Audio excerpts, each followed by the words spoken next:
Welcome to Alliance Military Database. Classified information requested. Establishing secure connection. Secure connection confirmed.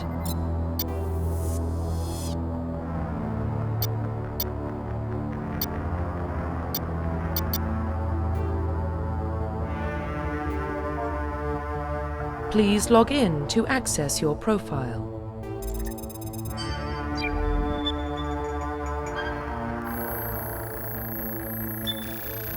Warning, data corruption detected. Please reconstruct profile. Confirm pre-service history.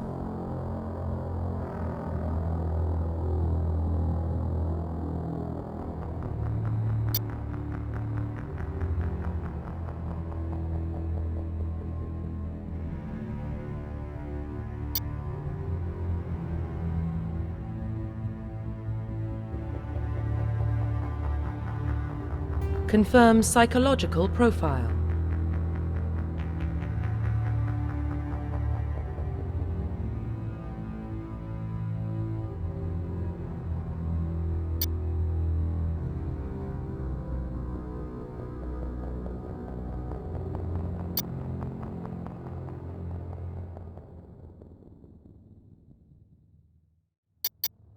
Confirm military specialization.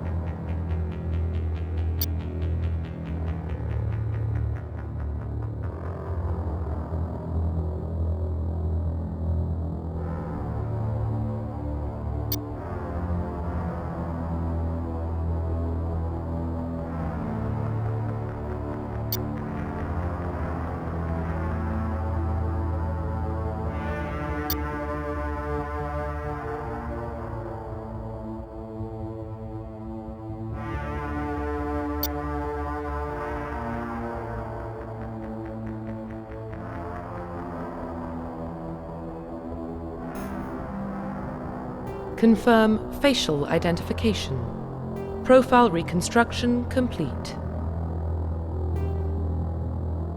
Identification confirmed.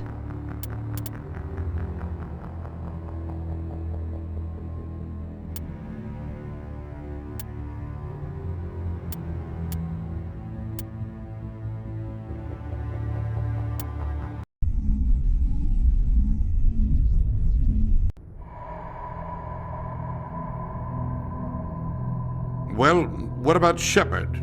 Earthborn, but no record of his family. Doesn't have one. He was raised on the streets, learned to look out for himself.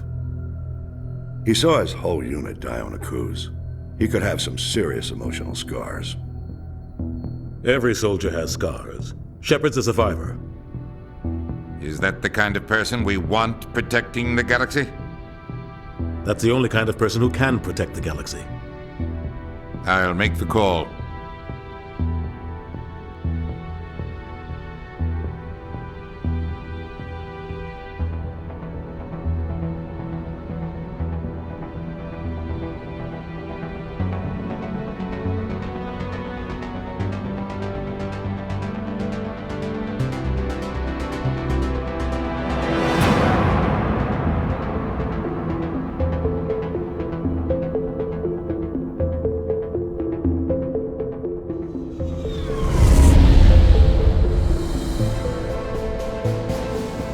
Arcturus Prime relay is in range.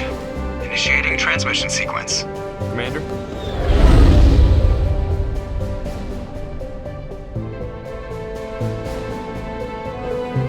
We are connected. Calculating transit mass and destination. The relay is hot. Acquiring approach vector. All stations secure for transit.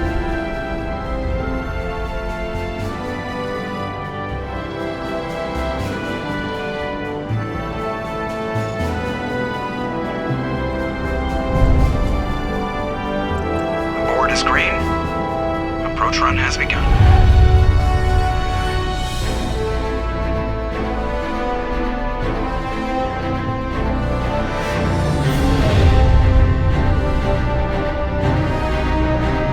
Hitting the relay in 3, 2,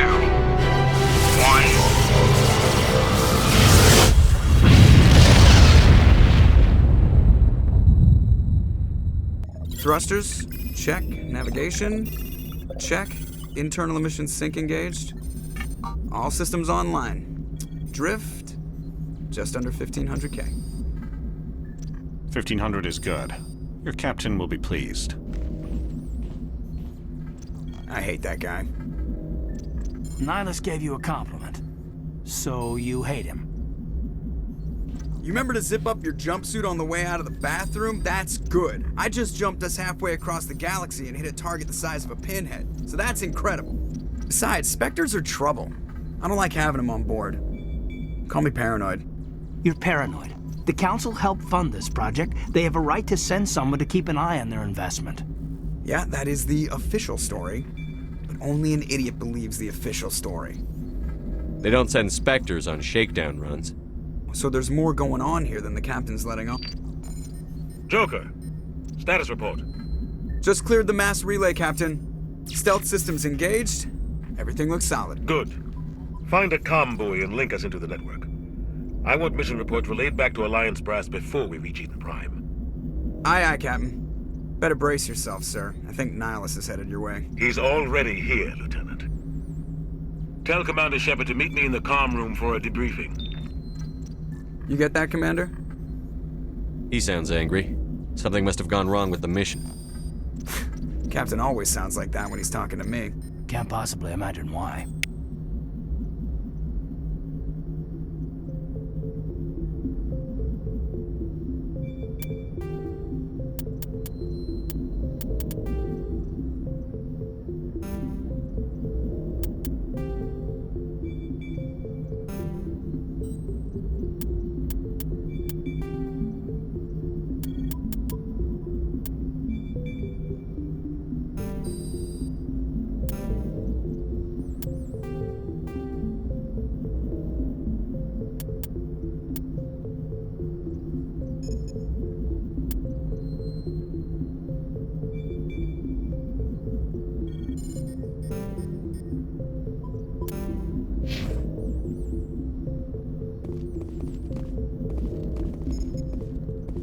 You probably don't want to keep the captain waiting, Commander.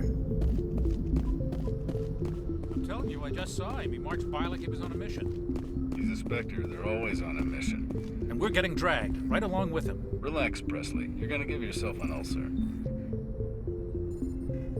Congratulations, Commander. Looks like we had a smooth run. You heading down to see the captain? I'm on my way to give him a status update right now. With all due respect, sir, maybe he'll finally tell you what we're really doing out here. You think the Alliance brass is holding out on us? If all we're supposed to do is test out the stealth system, why is Captain Anderson in charge? And then there's Nihilus. Spectres are elite operatives, top covert agents. Why send a Spectre, a Turian Spectre, on a shakedown run? It doesn't add up. What do you know about the stealth systems?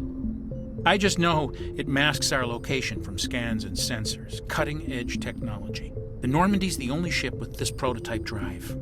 But why are we fully staffed? A skeleton crew would be cheaper, less chance of security leaks, too. Plus, there's Nihilus. It's pretty obvious this shakedown run is just a cover.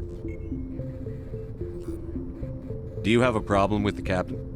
No, sir. But I can't figure out what he's doing here. Captain Anderson is one of the most decorated Special Forces officers in the service. If he melted down all his medals, he could make a life-size statue of himself. You don't send a soldier like that on a do-nothing mission. He's treating this shakedown run too seriously. Something big is going on. You don't trust Nihilus? I don't like Turians in general. It runs in my family. My grandfather fought in the First Contact War. Lost a lot of friends when the Turians hit us. That was 30 years ago. You can't blame Nihilus for that. No, I guess not.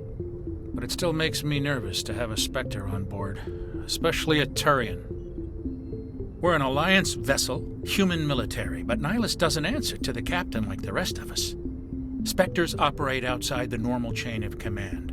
And they don't come along just to observe shakedown runs. Nihilus looks like he's expecting some heavy action. I don't like it. What do you know about the stealth systems? I just know the Norman... Plus there's Nihilus. It's pretty obvious this shakedown run is just a cover. For what? Damned if I know, Commander. We're out here on false pretenses. I'm not a fan of being left in the dark. I'll see if I can get some answers when I see him. Good luck, Commander. I grew up on Eden Prime, Doc. It's not the kind of place Spectres visit. There's something Nihilus isn't telling us about... What do you think, Commander? We won't be staying on Eden Prime too long, will we? I'm itching for some real action. I sincerely hope you're kidding, Corporal. Your real action usually ends with me patching up crew members in the infirmary. You need to calm down, Corporal. A good soldier stays cool, even under fire. Sorry, Commander, but this waiting's killing me. I've never been on a mission like this before, not one with a Spectre on board. Just treat this like every other assignment you've had and everything will work out. Easy for you to say. You proved yourself on a cruise. Everybody knows what you can do. This is my big chance. I need to show the brass what I can do. You're young, Corporal. You have a long career ahead of you. Don't do something stupid to mess it up. Don't worry, sir. I'm not going to screw this up. What can you tell me about Nihilus? Turians are generally well respected by the other species. Their fleet has more patrols protecting Citadel space than any other. They don't always get on well with us, though. Some people find them too rigid. Others still blame them for the First Contact War. As for Nihilus, I haven't said more than 2 words to him. He usually only speaks to the captain. I hope we get a chance to see him in action. I heard Nihilus took down an entire enemy platoon all by himself. What do you know about the Spectres? Only what I've heard. Spectre agents work directly for the Citadel Council. They usually work alone or in small groups. Spectres don't have any official power, though. Basically, they're a shadow organization with a mandate to preserve and protect galactic stability. Protect it at any cost. Don't forget that part. Spectres operate above the law. Why don't we have any of our own people in there? Spectres usually come from the Council races, like the Turians. We've been trying to get a human accepted into their ranks for years now. So far, it hasn't happened. Hey, Commander, you'd make a good Spectre. They're always getting dropped into impossible situations, forced to survive unbeatable odds. Just like you on a cruise. How do you control agents with unlimited power? I suppose the Council could revoke the Spectre status of an agent who got out of hand. At that point, Citadel Security Services would take over. Those C-Sec grunts wouldn't stand a chance. The Spectres were 20 ordinary soldiers. The Spectres police themselves. An agent goes rogue, they send another agent to take him down. That's Spectre justice. The Corporal's confusing romantic legends with reality, Commander. You're from Eden Prime, aren't you, Jenkins? What's it like? It's very peaceful, Commander. They've been real careful with development, so you don't have any city noise or pollution. My parents lived on the outskirts of the colony. At night, I used to climb this big hill and stare across the fields back at the lights from the main settlement. It was gorgeous. But when I got older, I realized it was a little too calm and quiet for me. That's why I joined the Alliance. Even Paradise gets boring after a while.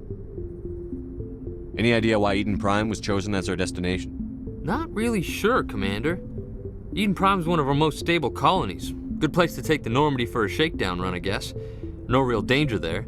There's gotta be something else going on. We've got a Spectre on board. That's why I'm so wound up. I can't wait for the real mission to start. The captain's waiting for me. Goodbye, Commander.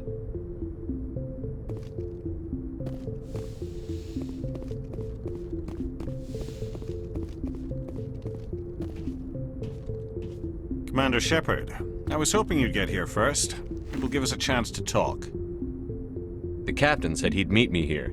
He's on his way.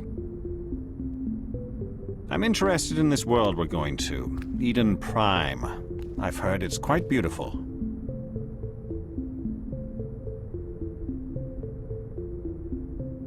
They say it's a paradise. Yes, a paradise. Serene, tranquil, safe. Eden Prime has become something of a symbol for your people, hasn't it? Proof that humanity can not only establish colonies across the galaxy, but also protect them. But how safe is it really? Do you know something? Your people are still newcomers, Shepard. The galaxy can be a very dangerous place. Is the Alliance truly ready for this? I think it's about time we told the Commander what's really going on. This mission is far more than a simple shakedown run. Is someone gonna fill me in, Captain? We're making a covert pickup on Eden Prime. That's why we needed the stealth systems operational. There must be a reason you didn't tell me about this, sir. This comes down from the top, Commander. Information strictly on a need-to-know basis. A research team on Eden Prime unearthed some kind of beacon during an excavation. It was Prothean. I thought the Protheans vanished 50,000 years ago. Their legacy still remains. The mass relays, the Citadel, our ship drives. It's all based on Prothean technology. This is big, Shepard. The last time humanity made a discovery like this, it jumped our technology forward 200 years. But Eden Prime doesn't have the facilities to handle something like this. We need to bring the beacon back to the Citadel for proper study. Obviously, this goes beyond mere human interests, Commander. This discovery could affect every species in Council space. Why didn't we keep the beacon for ourselves? You humans don't have the best reputation. Some species see you as selfish, too unpredictable, too independent, even dangerous. Sharing that beacon will improve relations with the Council. Plus, we need their scientific expertise. They know more about the Protheans than we do. The beacon's not the only reason I'm here, Shepard. Nihilus wants to see you in action, Commander. He's here to evaluate you. Guess that explains why I bump into him every time I turn around. The Alliance has been pushing for this for a long time. Humanity wants a larger role in shaping interstellar policy. We want more say with the Citadel Council. The Spectres represent the Council's power and authority. If they accept a human into their ranks, it shows how far the Alliance has come. Not many could have survived what you went through on Akuz. You showed a remarkable will to live, a particularly useful talent. That's why I put your name forward as a candidate for the Spectres. Why would a Turian want a human in the Spectres? Not all Turians resent humanity. Some of us see the potential of your species. We see what you have to offer to the rest of the galaxy, and to the Spectres. We are an elite group. It's rare to find an individual with the skills we seek. I don't care that you're human, Shepard. I only care that you can do the job. I assume this is good for the Alliance. Earth needs this, Shepard. We're counting on you. I need to see your skills for myself, Commander. Eden Prime will be the first of several missions together. You'll be in charge of the ground team. Secure the beacon and get it onto the ship ASAP. Nihilus will accompany you to observe the mission. What do you know about the Protheans? Just what they taught us in school. They were a technologically advanced species that ruled the galaxy 50,000 years ago. Then they vanished. Nobody really knows how or why, though I've heard plenty of theories. But everyone agrees, galactic civilization wouldn't exist without them. Their citadel is the very heart of galactic society, and without their mass relays, interstellar travel would be impossible. We all owe the Protheans a great debt. I'd like to know more about Eden Prime before we touch down. It's a peaceful farming world, but it represents something much bigger. Eden Prime is one of our oldest and most successful colonies. It proved we were ready to face the challenges of settling new worlds, to forge a place for humanity beyond Earth. It symbolizes humanity's growth and evolution as a spacefaring species. And after this, it will be known as the world where humans made a discovery of galactic importance. Why is this beacon so important? All advanced galactic civilization is based on Prothean technology, even yours. If we hadn't discovered those Prothean ruins buried on Mars, we'd still be stuck on Earth. That was just a small data cache. Who knows what we can learn from this beacon? What if it's a weapons archive? We can't let it fall into the wrong hands. Like who? The Attican Traverse isn't the most stable sector of Citadel space. There are plenty of raiders and criminal groups active in the region. They might figure a Prothean beacon is worth the risk of attacking an Alliance ship. Plus, Eden Prime is right on the border of the Terminus systems. The Attican Traverse is under Citadel protection. If the Terminus systems attack, it's an act of war. Technically, yes. But some of the species in the Terminus might be willing to start a war over this. The last thing the Council wants is to get dragged into a major conflict with the Terminus systems. We have to keep this low-key. Just give the word, Captain. We should be getting close to Eden. Captain, we got a problem. What's wrong, Joker? Transmission from Eden Prime, sir. You better see this. Bring it up on screen.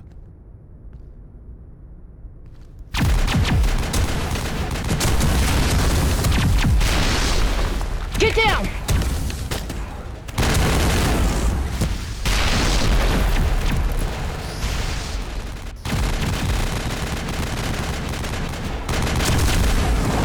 We are under attack, taking heavy casualties. I repeat, heavy casualties. We can't get evac. They came out of nowhere. We need...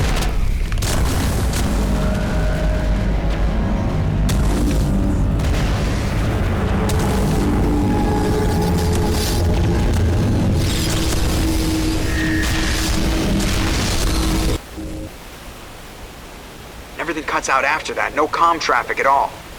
Just goes dead. There's nothing. Reverse and hold at 38.5.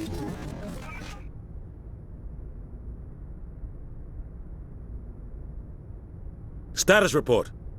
17 minutes out, Captain. No other Alliance ships in the area. Take us in, Joker, fast and quiet. This mission just got a lot more complicated. A small strike team can move quickly, without drawing attention. It's our best chance to secure the beacon. Grab your gear and meet us in the cargo hold. Tell Alenko and Jenkins to suit up, Commander. You're going in.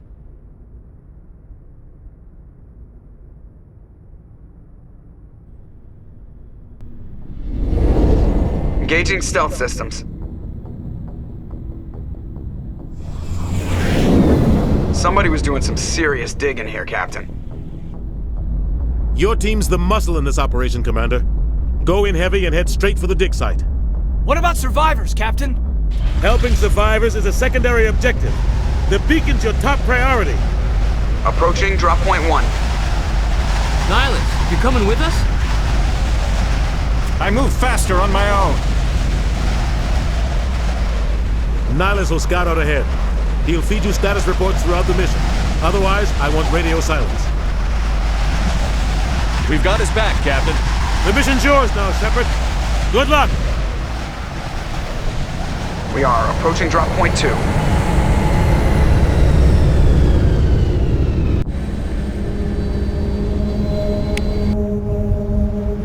Ship perimeter secure, Commander.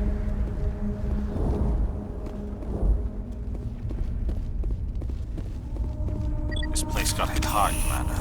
Hostiles everywhere. Keep your guard up. What the hell are those? Gas bags. Damn! I think we got him, Commander. Contact! I think we got him, Commander. Oh God, what happened here?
Ripped right through his shields. Never had a chance.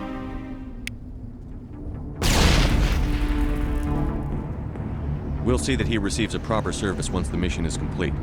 But I need you to stay focused. Aye, aye, sir.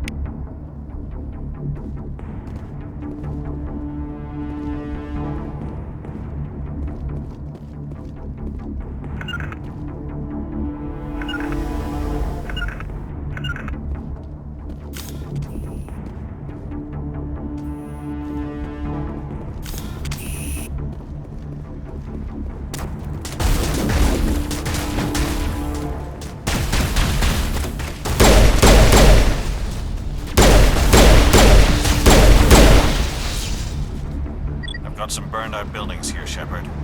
A lot of bodies. I'm gonna check it out. I'll try to catch up with you at the dig site.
Gunnery Chief Ashley Williams of the 212. You the one in charge here, sir? Are you wounded, Williams? A few scrapes and burns, nothing serious.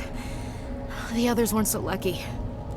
Oh man. We were patrolling the perimeter when the attack hit.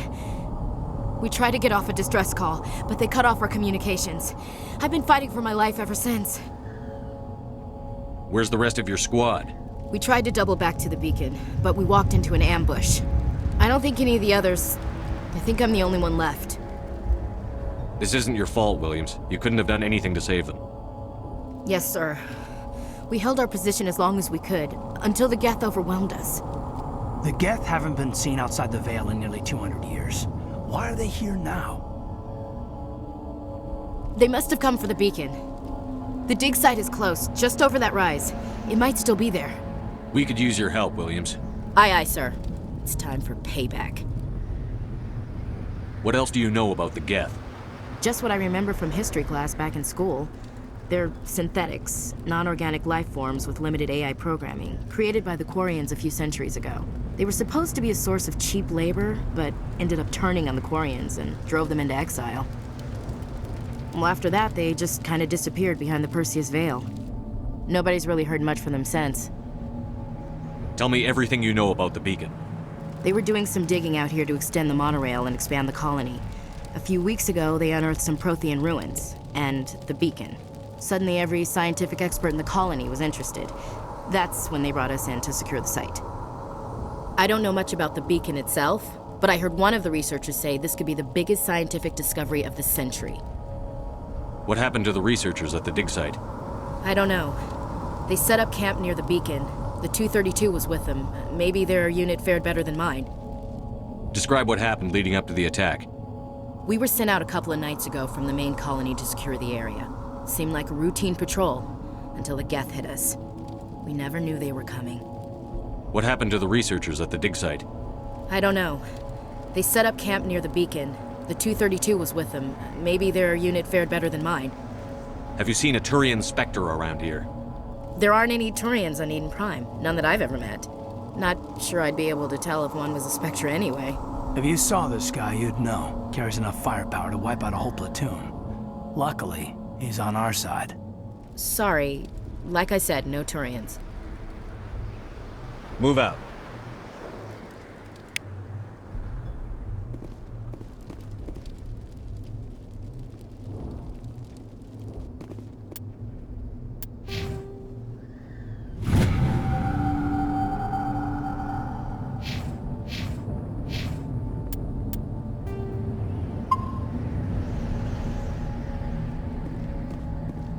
The beacon's at the far end of this trench.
This is the dig site. The beacon was right here. It must have been moved. By who? Our side or the Geth? Hard to say. Maybe we'll know more after we check out the research camp. You think anyone got out of here alive? If they were lucky. Maybe hiding up in the camp. It's just on the top of this ridge, up the ramps. Change of plans, Shepard. There's a small spaceport up ahead. I want to check it out. I'll wait for you there.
camp hard.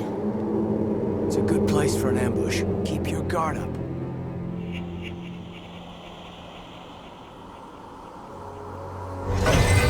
Oh god, they're still alive! What did the Geth do to them?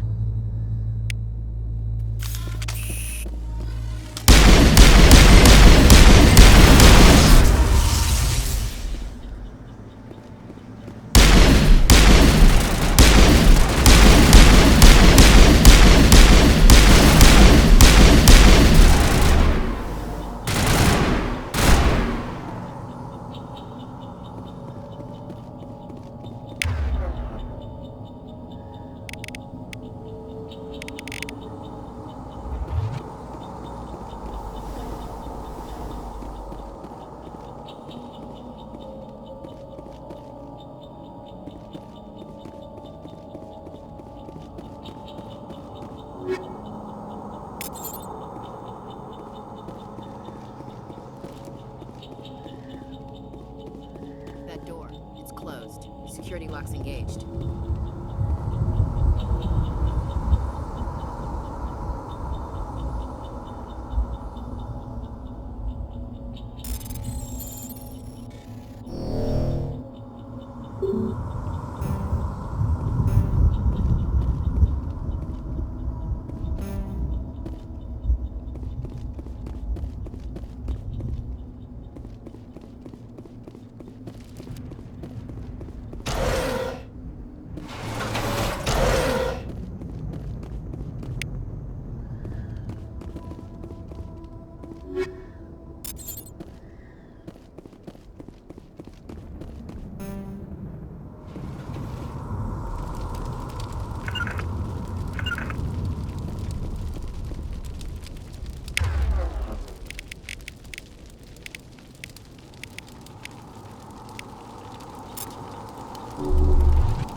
Looks like they hit the camp hard. It's a good place for an ambush. Keep your guard up.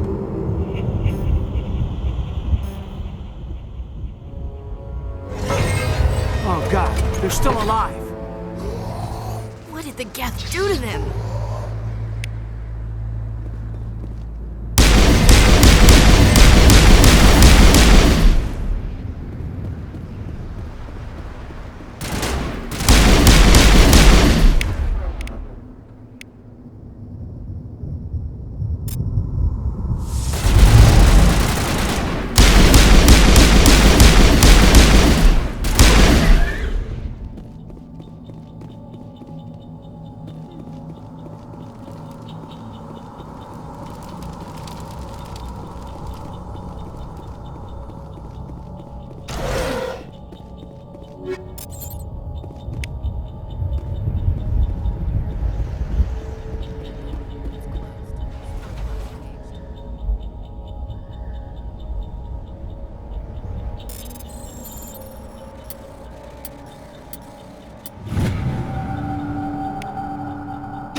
Humans. Thank the Maker. Hurry! Close the door before they come back. Don't worry, we'll protect you. Thank you. I think we'll be okay now. It looks like everyone's gone. You're Dr. Warren, the one in charge of the excavation. Do you know what happened to the beacon? It was moved to the spaceport this morning. Manuel and I stayed behind to help pack up the camp. When the attack came, the Marines held them off long enough for us to hide. They gave their lives to save us. No one is saved. The age of humanity is ended. Soon, only ruin and corpses will remain. What else can you tell me about the attack? It all happened so fast. 1 second we were gathering up our equipment. The next we were hiding in the shed while the Geth swarmed over the camp. Agents of the Destroyers, bringers of darkness, heralds of our extinction. We could hear the battle outside. Gunfire, screams. I thought it would never end. Then everything went quiet. We just sat there, too afraid to move, until you came along. Did you notice a Turian in the area? I saw him, the Prophet, leader of the enemy. He was here before the attack. That's impossible. Nihilus was with us in the Normandy before the attack. He couldn't have been here. I'm sorry, Manuel's still a bit unsettled. We haven't seen your Turian. We've been hiding in here since the attack. Can you tell me anything about the beacon? It's some type of data module from a galaxy-wide communications network. Remarkably well preserved. It could be the greatest scientific discovery of our lifetime. Miraculous new technologies, groundbreaking medical advances. Who knows what secrets are locked inside? We have unearthed the heart of evil, awakened the beast, unleashed the darkness. Manuel, please, this isn't the time. What's wrong with your assistant? Manuel has a brilliant mind, but he's always been a bit unstable. Genius and madness are two sides of the same coin. Is it madness to see the future? To see the destruction rushing towards us? To understand there is no escape? No hope? No. I am not mad. I'm the only sane one left. I gave him an extra dose of his meds after the attack.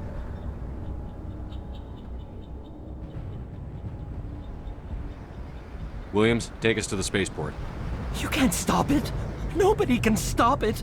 Night is falling. The darkness of eternity. Hush, Manuel. Go lie down. You'll feel better once the medication kicks in.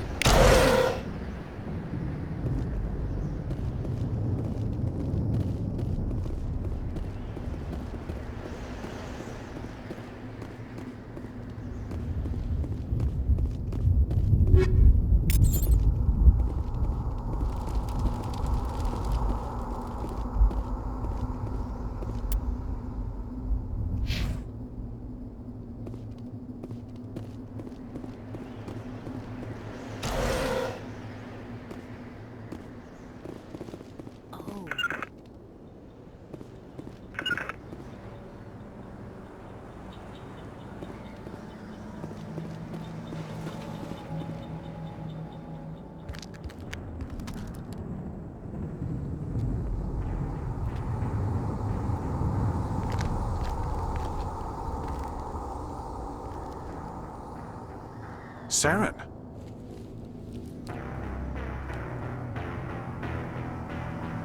Nihilus. This isn't your mission, Saren. What are you doing here?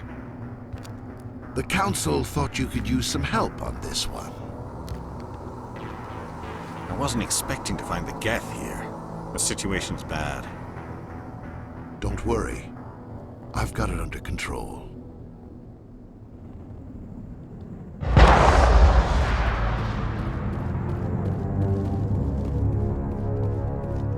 What is that? Off in the distance. It's a ship. Look at the size of it.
Everybody stay calm out there.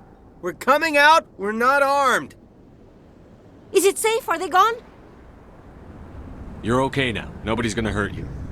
Those things were crawling all around the shed. They would have found us for sure. We owe you our lives. I still can't believe it. When we saw that ship, I thought it was all over. It showed up right before the attack. Knew it was trouble the second I saw it, so we made a break for the sheds. Tell me everything you remember about the attack. The three of us were working the crops when that ship showed up. We just saw it and ran. I don't know what happened to the rest of the crew. They were by the garage, over near the spaceport, right where that ship came down. No way they survived. You don't know that. We survived. If they made it to the garage, they could have had a fighting chance. Do you know anything about the Prothean beacon they dug up? We're just farmers. We heard they found something out there, but it never really mattered to us. Not until now. What else can you tell me about the ship you saw? I was too busy running to get a clear look at it. I think it landed over near the spaceport. Tell them about the noise, Cole. That awful noise. It was emitting some kind of signal as it descended. It sounded like the shriek of the damned. Only it was coming from inside your own head. It was probably trying to block communications. Whatever it was, felt like it was tearing right through my skull. Almost made it impossible to think. I have to go. Hey, Cole, we're just a bunch of farmers. These guys are soldiers. Maybe we should give them the stuff. Jeez, Blake, you gotta learn when to shut up. You have something to tell me, Cole? Some guys at the spaceport were running a small smuggling ring, nothing major. In exchange for a cut of the profits, we let them store packages in our sheds. You're breaking the law, Cole. We're not hurting anybody. Hell, most of the time I don't even know what's in the packages. Just thought there might be something we could use. I found a pistol. Figured it would come in handy if those things came back. But you'll probably get more use out of it than we will. We're risking our lives to save this colony. You sure there's nothing else in here that could help us out? Yeah, there's one more thing. I was gonna sell it after this was over, but you probably deserve it more than I do. Who's your contact at the spaceport, Cole? What's his name? He's not a bad guy. I don't want to get him in trouble. Besides, I'm not a snitch. He might have something to do with this whole attack, Cole. We need his name. It's important. Yeah, okay, you're right. His name's Powell. Works the docks at the spaceport, if he's still alive. I have to go. Good luck.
Commander. It's Nihilus.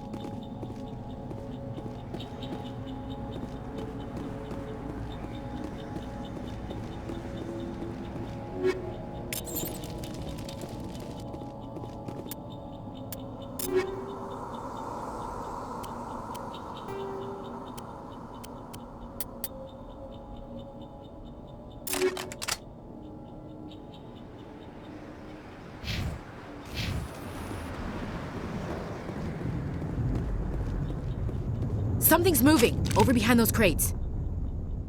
Wait! Don't shoot! I'm one of you! I'm human! Sneaking up on us like that nearly got you killed. I'm sorry, I was hiding from those creatures. My name's Powell. I saw what happened to that Turian. The other one shot him. I need to know how Nihilus died. The other one got here first. He was waiting when your friend showed up. He called him Saren. I think they knew each other. Your friend seemed to relax. He let his guard down. And Saren killed him. Shot him right in the back. I'm just lucky he didn't see me behind the crates. We were told a Prothean beacon was brought to the spaceport. What happened to it? It's over on the other platform. Probably where that guy Saren was headed. He hopped on the cargo train right after he killed your friend. I knew that beacon was trouble. Everything's gone to hell since we found it. First that damn mothership showed up, then the attack. They killed everyone. Everyone! If I hadn't been behind the crates, I'd be dead too. How come you're the only one who survived? Why didn't anyone else try to hide behind the crates? They never had a chance. I was already behind the crates when the attack started. Wait a minute. You were hiding behind the crates before the attack? Sometimes I need a nap to get through my shift. I sneak off behind the crates to grab 40 winks where the supervisor can't find me. You survived because you're lazy? If you hadn't snuck off for that nap, you'd probably be dead just like all the others.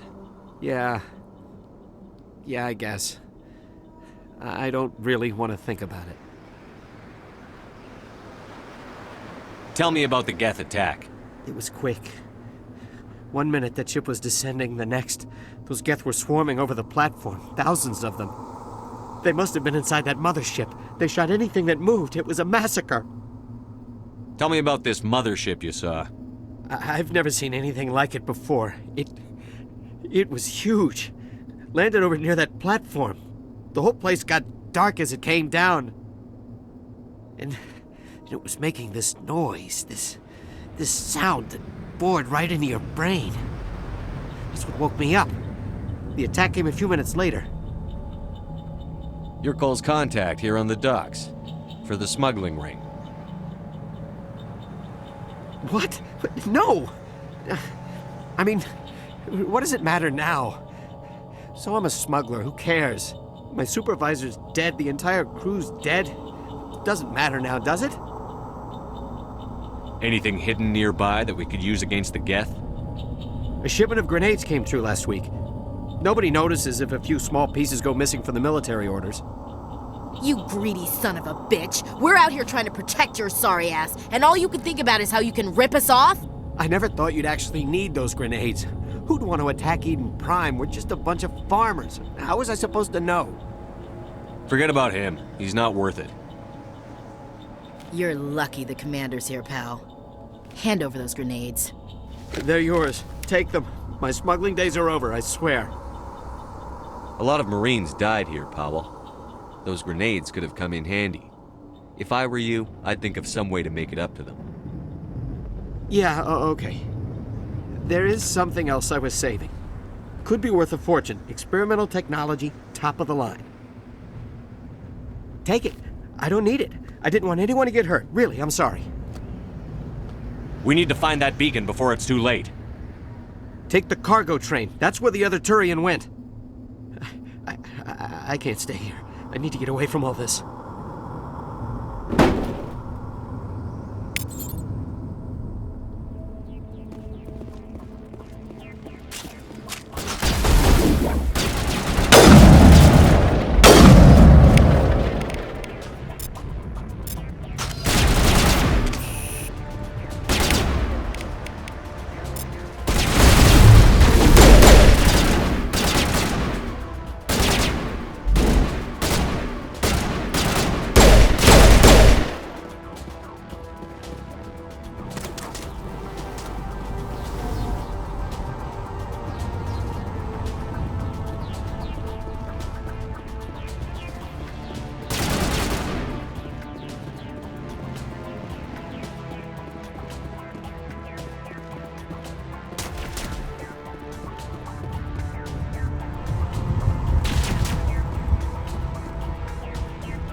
Set the charges. Destroy the entire colony. Leave no evidence that we were here.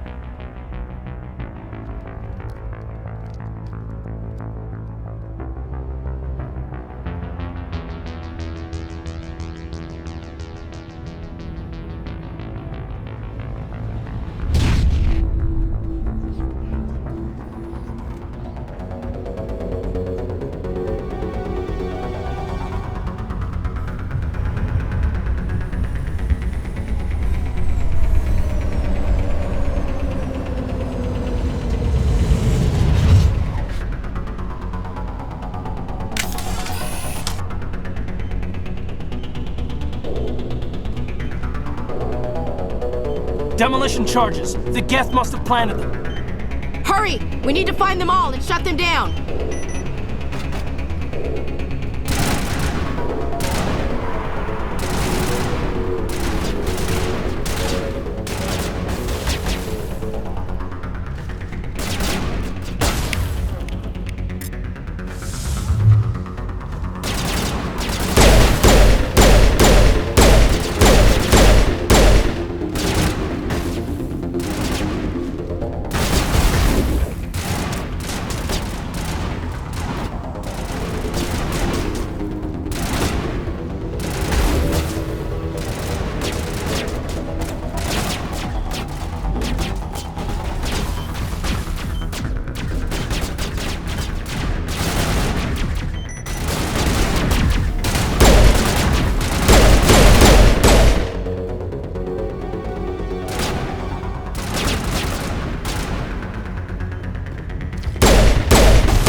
Normandy, the beacon is secure. This is amazing. Actual working Prothean technology.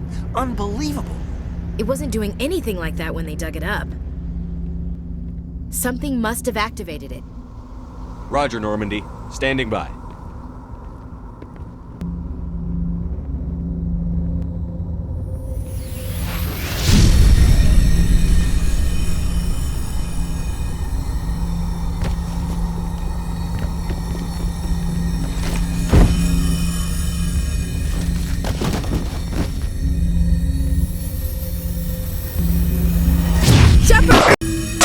No, don't touch it! Too dangerous!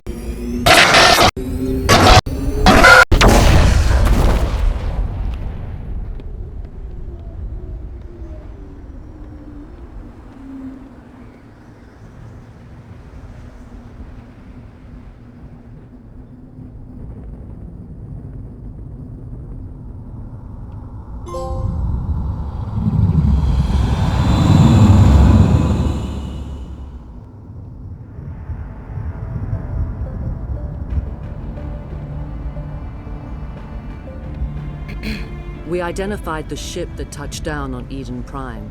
The Normandy, a human alliance vessel. It was under the command of Captain Anderson. They managed to save the colony. And the beacon. One of the humans may have used it.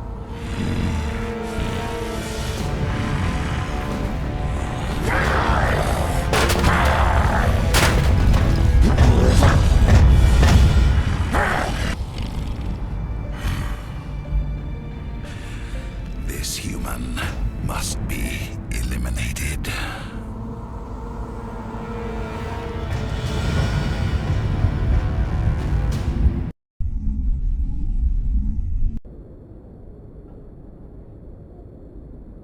Dr. Chakwas, I think he's waking up.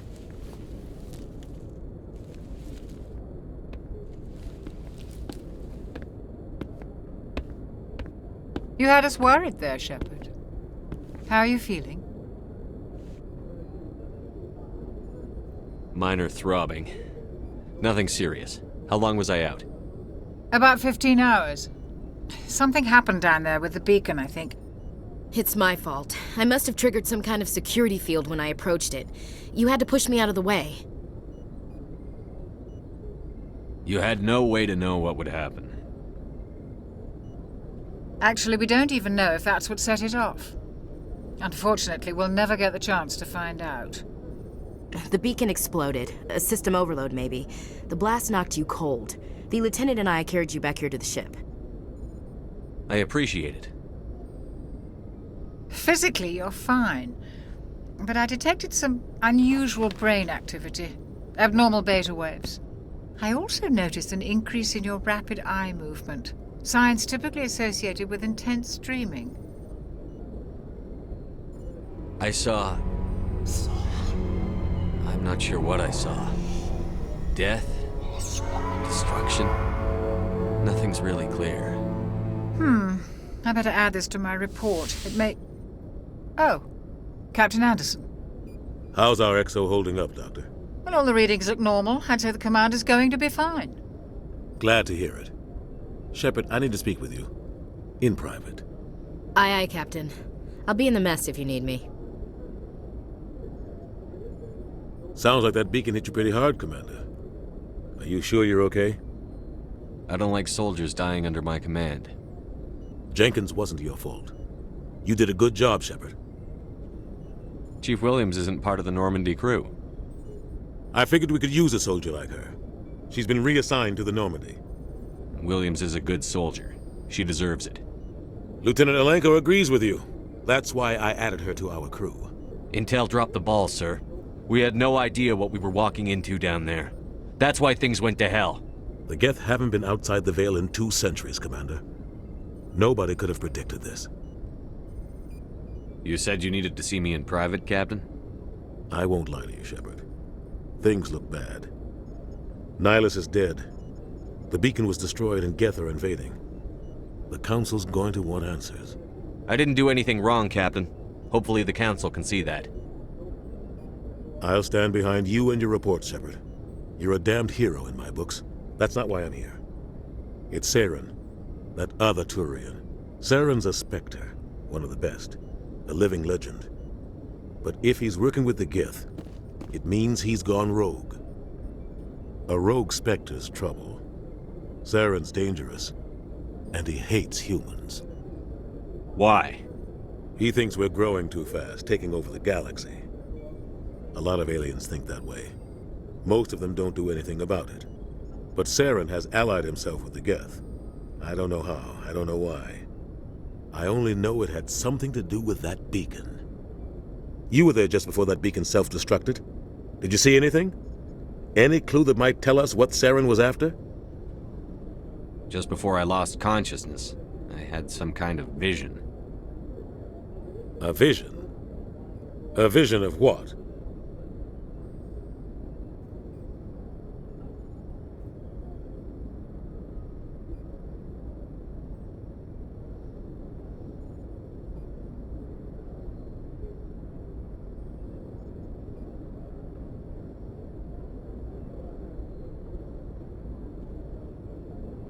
I saw synthetics.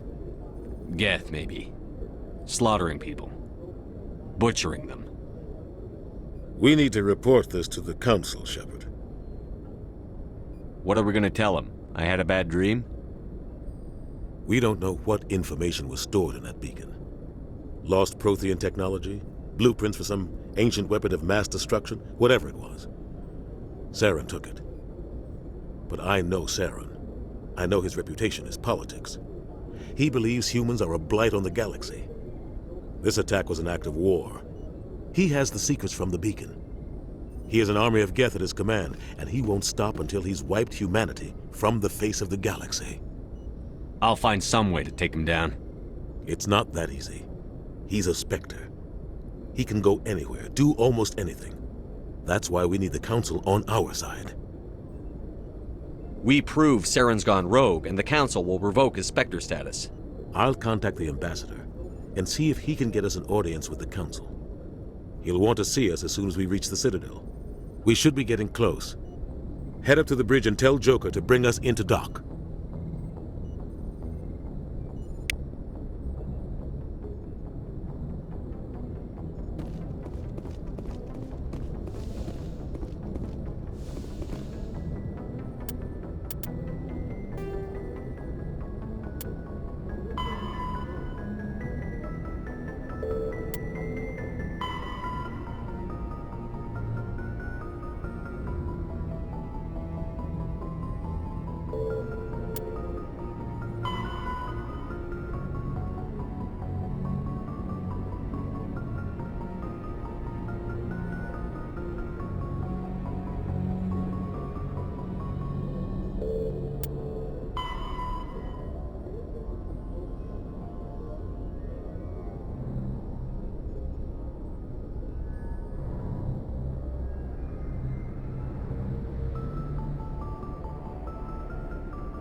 Roughly 1,200 years ago, the Turians were invited to join the Citadel Council to fulfill the role of galactic peacekeepers.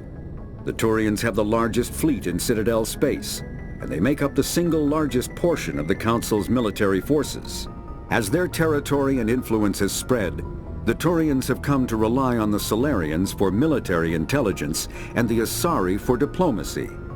Despite a somewhat colonial attitude towards the rest of the galaxy, the ruling hierarchy understands they would lose more than they would gain if the other two races were ever removed. Turians come from an autocratic society that values discipline and possesses a strong sense of personal and collective honor. There is lingering animosity between Turians and humans over the First Contact War of 2157, which is known as the Relay 314 incident to the Turians. Officially, however, the two species are allies, and they enjoy civil, if cool, diplomatic relations. 50,000 years ago, the Protheans were the only spacefaring species in the galaxy. They vanished in a swift galactic extinction. Only the legacy of their empire remains. They are believed to have built the mass relays and the Citadel, which have allowed numerous species to explore and expand throughout the galaxy. Prothean ruins are found on worlds across the galaxy. While surprisingly intact for their age, functioning examples of Prothean paleotechnology are rare. Time and generations of looters have picked their dead cities and derelict stations clean. Some believe the Protheans meddled in the evolution of younger races. The Hanar homeworld of Kaje, for example, shows clear evidence of former Prothean occupation. The presence of a former Prothean observation post on Mars has caused a rebirth of interventionary evolutionists among humans. These individuals believe the god myths of ancient civilizations are misremembered encounters with aliens. The Geth are a humanoid race of networked AIs. They were created by the Quarians 300 years ago as tools of labor and war. When the Geth showed signs of self-evolution, the Quarians attempted to exterminate them. The Geth won the resulting war. This example has led to legal, systematic repression of artificial intelligences in galactic society. The Geth possess a unique distributed intelligence. An individual has rudimentary animal instincts, but as their numbers and proximity increase, the apparent intelligence of each individual improves. In groups, they can reason, analyze situations, and use tactics, as well as any organic race. Geth space is located at the trailing end of the Perseus Arm, beyond the lawless Terminus systems. The Perseus Veil, an obscuring dark nebula of opaque gas and dust, lies between their space and the Terminus systems. After the Geth secure a location, they round up and impale dead and living bodies on mechanical spikes. The spikes rapidly transform these victims into withered husks, extracting water and trace minerals, and replacing them with cybernetics. The cybernetics reanimate the lifeless flesh and tissue, transforming the bodies into mindless killing machines. Some Alliance soldiers refer to the husk-generating spikes as dragon's teeth, a reference to the mythological berserkers who sprang up from the earth wherever the teeth of the dragon Eris were planted. Dragon's teeth and husks bear little resemblance to other pieces of Geth technology. No one is sure why a synthetic race would bother to drain the minuscule amount of recoverable resources from organic corpses, though the value of reusing them as shock troops is obvious. The Citadel is an ancient deep space station, presumably constructed by the Protheans. Since the Prothean extinction, numerous species have come to call the Citadel home. It serves as the political, cultural, and financial capital of the galactic community. To represent their interests, most species maintain embassies on the Presidium, the Citadel's inner ring. The Citadel Tower in the center of the Presidium holds the Citadel Council chambers. Council affairs often have far-reaching effects on the rest of the galactic community. 5 arms, known as the wards, extend from the Presidium. Their inner surfaces have been built into cities, populated by millions of inhabitants from across the galaxy. The Citadel is virtually indestructible. If attacked, the station can close its arms to form a solid, impregnable shell. For as long as the station has existed, an enigmatic race called the Keepers has maintained it. The Citadel. Spectres are agents from the Office of Special Tactics and Reconnaissance, and answer only to the Citadel Council. They are elite military operatives, granted the authority to deal with threats to peace and stability in whatever way they deem necessary. They operate independently or in groups of 2 or 3. Some are empathetic peacekeepers, resolving disputes through diplomacy. Others are cold-blooded assassins, ruthlessly dispatching problem individuals. All get the job done one way or another, often operating outside the bounds of galactic law. The Spectres were founded after the Solarians joined the Council. For many years they operated in secrecy as backroom problem solvers. Only after the Krogan rebellions did their activities become publicized. Assignment of a Spectre is less contentious than a military deployment, but makes it clear that the Council is concerned about a situation. Humanity's first contact with an alien race occurred in 2157. At that time, the Alliance allowed survey fleets to activate any dormant mass relays discovered, a practice considered dangerous and irresponsible by Council-aligned races. When a Turian patrol discovered a human fleet attempting to activate a relay, they attacked. One human vessel survived, retreating to the colony of Shanxi. The Turians followed, quickly defeating the local forces. Shanxi was occupied, the first and to date only human world to be conquered by an alien species. The Turians believed the handful of ships they defeated represented the bulk of human defenses, so they were unprepared when the Second Fleet, under Admiral Castany Drescher, launched a strong counteroffensive, evicting them from Shanxi. The Turians mobilized for full-scale war, drawing the attention of the rest of the galaxy. The Council quickly intervened, forcing a truce. Fortunately for humanity, the First Contact War was ended with a diplomatic solution. The Systems Alliance is an independent supranational government representing the interests of humanity as a whole. The Alliance is responsible for the governance and defense of all extrasolar colonies and stations. The Alliance grew out of the various national space programs as a matter of practicality. Sol's planets had been explored and exploited through piecemeal national efforts. The expense of colonizing entire new solar systems could not be met by any one country. With humans knowing that alien contact was inevitable, there was enough political will to jointly fund an international effort. Still, the Alliance was often disregarded by those on Earth until the First Contact War. While the national governments dithered and bickered over who should lead the effort to liberate Shanxi, the Alliance fleet struck decisively. Post-war public approval gave the Alliance the credibility to establish its own parliament and become the galactic face of humanity. The Terminus systems are located on the far side of the Attican Traverse, beyond the space administered by the Citadel Council or claimed by the Human Systems Alliance. It is populated by a loose affiliation of minor species, united only in their refusal to acknowledge the political authority of the Council or adhere to the Citadel conventions. Their independence comes at a price. The Terminus is fraught with conflict. War among the various species is common, as governments and dictators constantly rise and fall.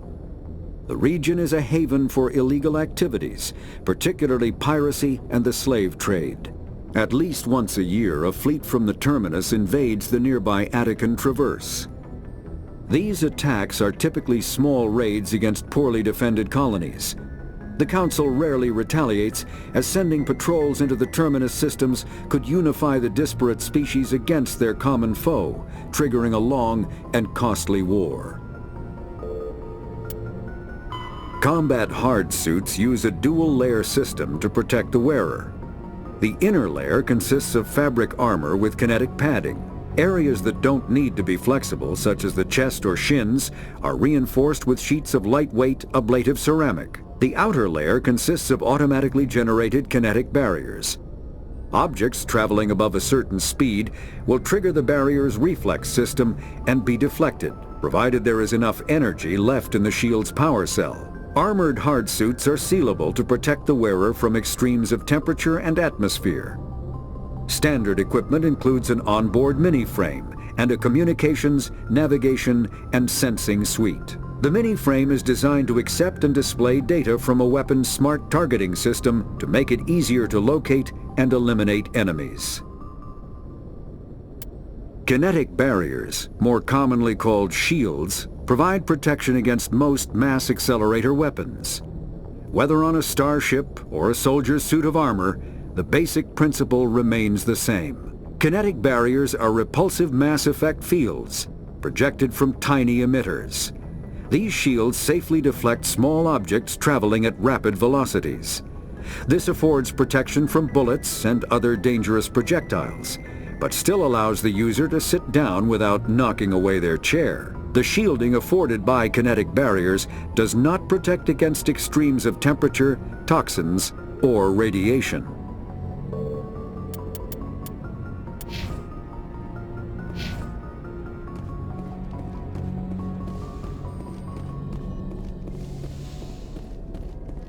Hey, Commander. I'm glad you're okay, Commander. The crew could use some good news after what happened to Jenkins. Jenkins was a valuable part of this crew. Part of me feels guilty over what happened. If Jenkins was still alive, I might not be here. You're a good soldier, Williams. You belong on the Normandy. Thanks, Commander. I appreciate that. Things were pretty rough down there. Are you okay? I've seen friends die before. Comes with being a Marine. But to see my whole unit wiped out, and you never get used to seeing dead civilians. But things would have been a lot worse if you hadn't shown up. We couldn't have done it without you, Williams. Thanks, Commander. I have to admit, I was a little worried about being assigned to the Normandy. It's nice when someone makes you feel welcome. I think you're gonna fit in here just fine, Williams. Thanks, Commander.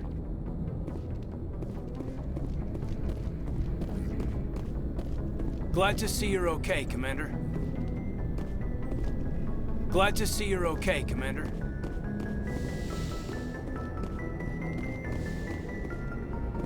Go speak to Joker when you're ready. Tell him to bring the Normandy into dock.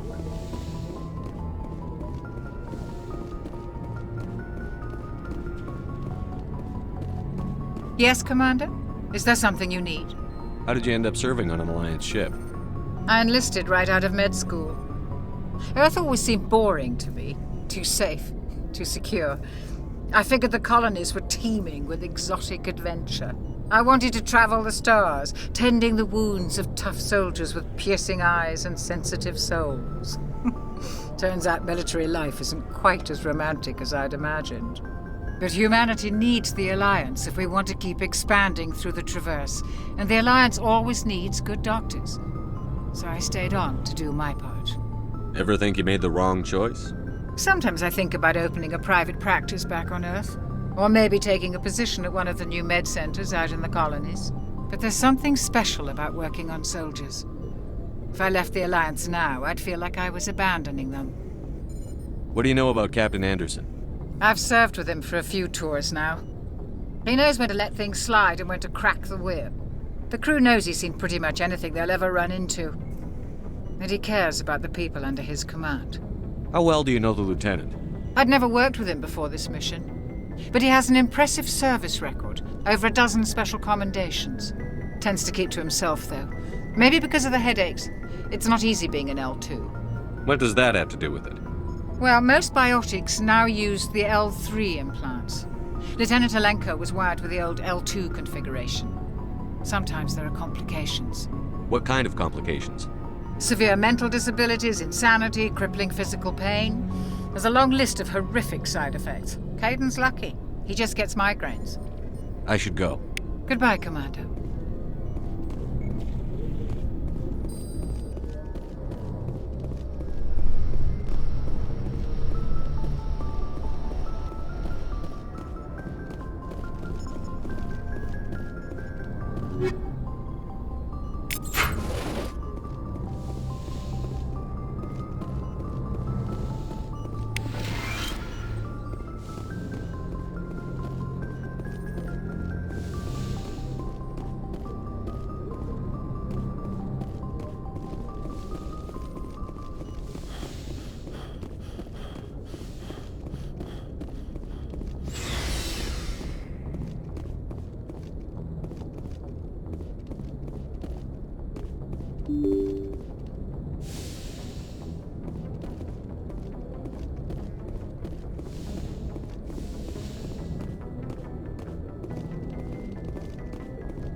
I'm glad you're okay, Commander. Losing Jenkins was hard enough on the crew.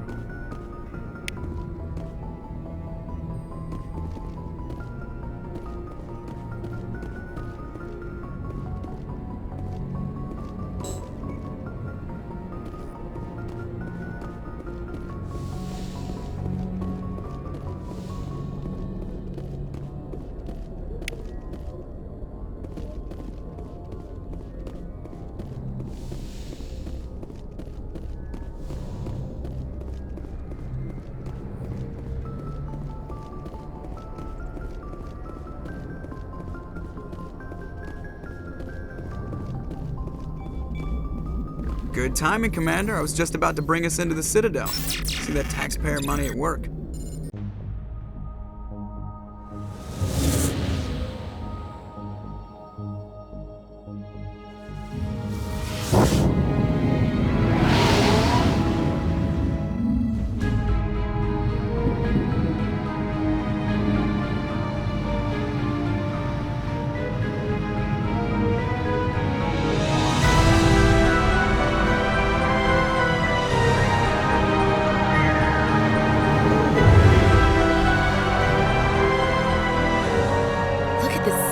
Ship.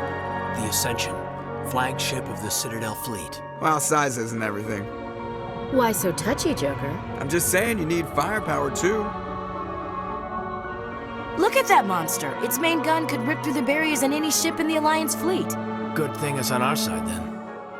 Citadel Control, this is SSV Normandy, requesting permission to land. Stand by for clearance, Normandy. Clearance granted. You may begin your approach. Transferring you to an Alliance operator. Roger, Alliance Tower. Normandy out. Normandy, this is Alliance Tower. Please proceed to Dock 422.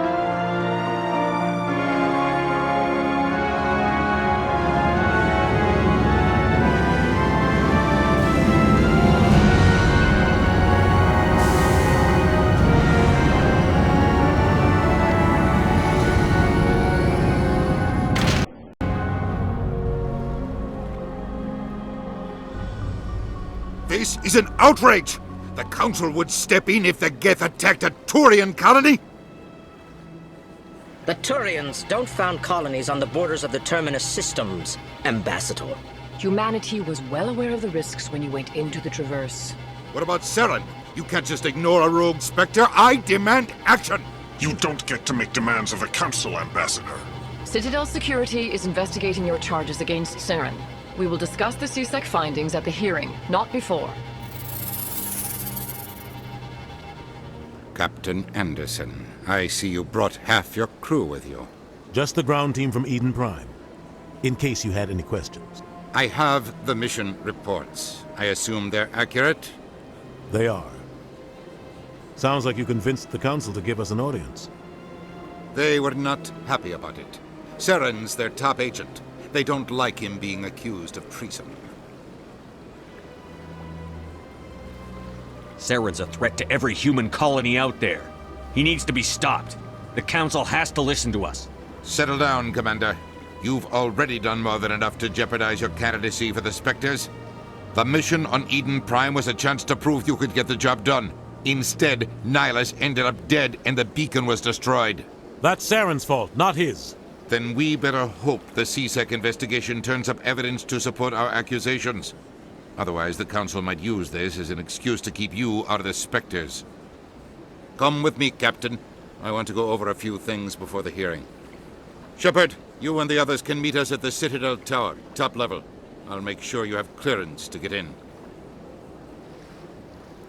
And that's why I hate politicians.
I can't just... EarthClan, you are in the wrong place, I think. Your ambassador is next door in the large office. Chastising remark. Don't be so rude, Din. At least introduce yourself. I am Din Korlak, Volus ambassador. Is there something I can do for you, EarthClan? What is this place? You are in the embassy for the Volus and the Elcor. Your ambassador is next door, in his own office. In this shared space, I aid my fellow Volus when I'm not being interrupted. I'd like to know more about the Volus. I'm sure our history and culture would bore you, EarthClan. Actually, I would like to know more about your history. My people came to the Citadel shortly after the Asari Solarians had discovered it. We were instrumental in establishing a standardized galactic economy. However, despite our long association with the Citadel and our many contributions to galactic society, we still do not hold a seat on the Council. Tell me about Volus culture. We are tribal by nature, but our ways are not violent. We barter and trade our lands and tribe members in order to increase status. Larger tribes often engulf smaller ones and eventually split again. Our society is very malleable, and our government is always shifting and changing. Since we're not physically adept, we trade our services for protection. What is it you do here? I look out for the best interests of the Volus people. No easy task considering how often we are overlooked by the Council. Chastising rebuke, Din. The Council favors your species greatly. You are naive. The EarthClan will be invited to the Council long before our species will. Why aren't the Volus or Elcor part of the Council? All species must prove themselves before they join the Council.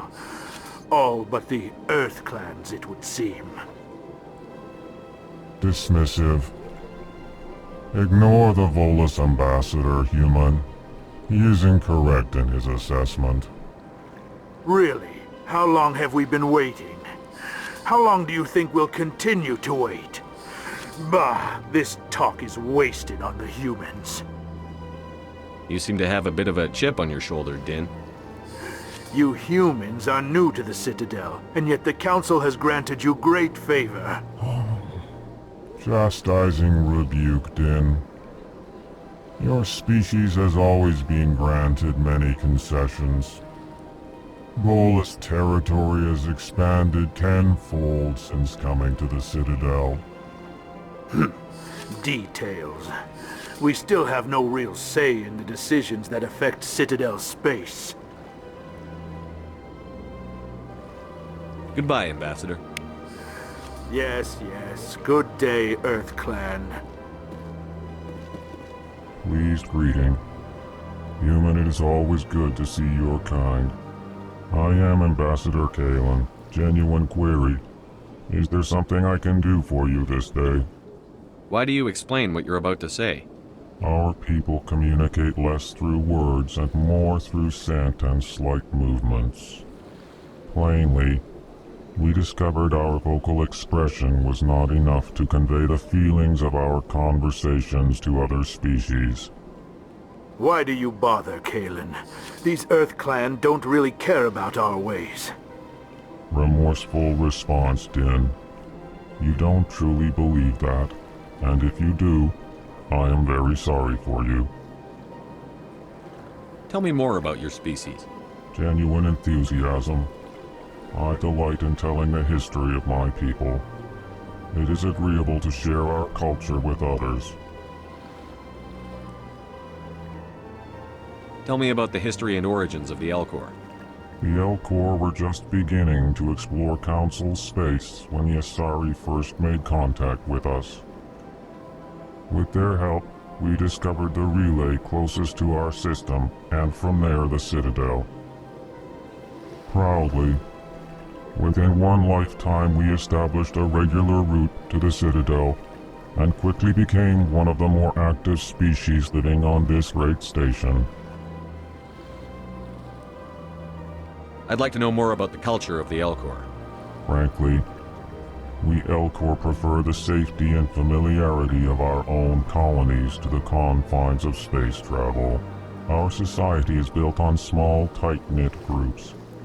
Though we are always welcoming to outsiders, our government tends to be very stable. Our people are not very comfortable with sudden changes.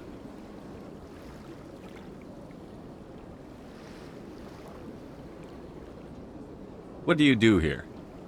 Modestly, I work to bring the problems and the requests of the Elcor groups to the attention of the Council. Ha! They only give us these positions to keep us quiet. The Council doesn't care about our races. Chastising rebuke. Your tone is inappropriate, Din. This human is not to blame for your malcontent or your misconceived suspicions.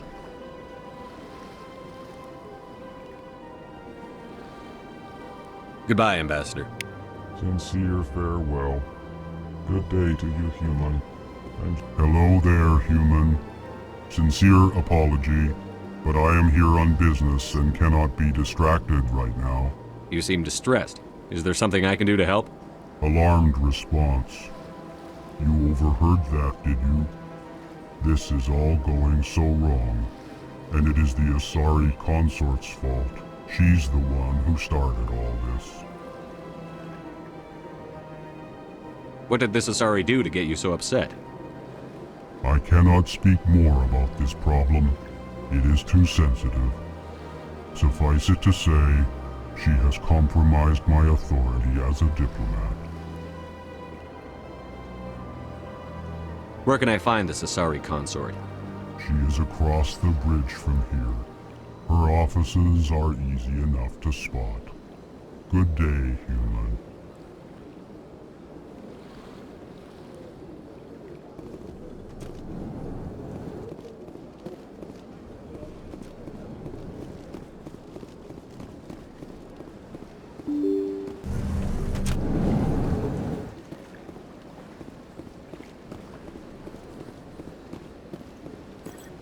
Good day, Commander. The human ambassador is up the stairs, first room on the right. You know who I am? Yes, I receive reports on all newly arrived dignitaries and notable people. What is this place? This is the Presidium. More specifically, you are at the Citadel embassies. If you have more questions, please access Avina. What's that? Oh, Avina is the virtual guide for the Citadel. Feel free to access the terminal yourself. What's your name? What do you do here? My name is Safiria. I'm the administrative assistant for the embassies. You seem to be distracted. The embassies are the hub of all Citadel politics. When you represent trillions of citizens, it tends to get a little busy. I should be going now. Have a pleasant day. Welcome to the Presidium. Allow me to be your guide.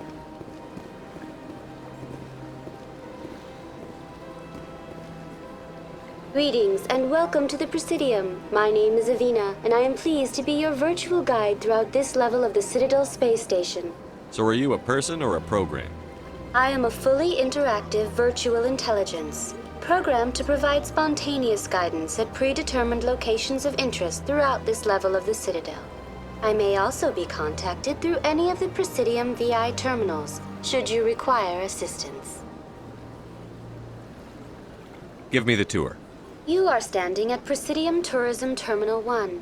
On either side of this lobby are the embassies of the various Citadel races, along with CSEC headquarters. On the far end of this level, you can see the Citadel Tower, where the Council meets regularly to discuss matters of interstellar importance.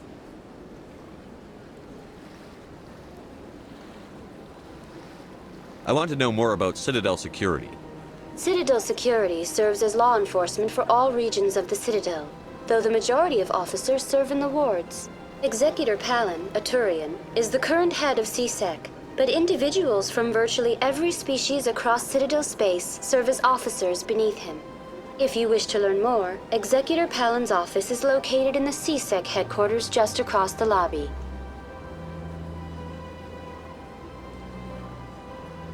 Tell me about the embassies.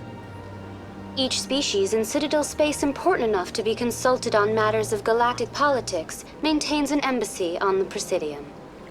The Volus were the first non-council species to be granted an embassy, roughly 2,384 galactic standard years ago.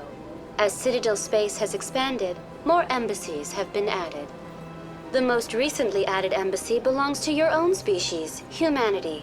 It was added 19 galactic standard years ago, despite some rather vocal opposition.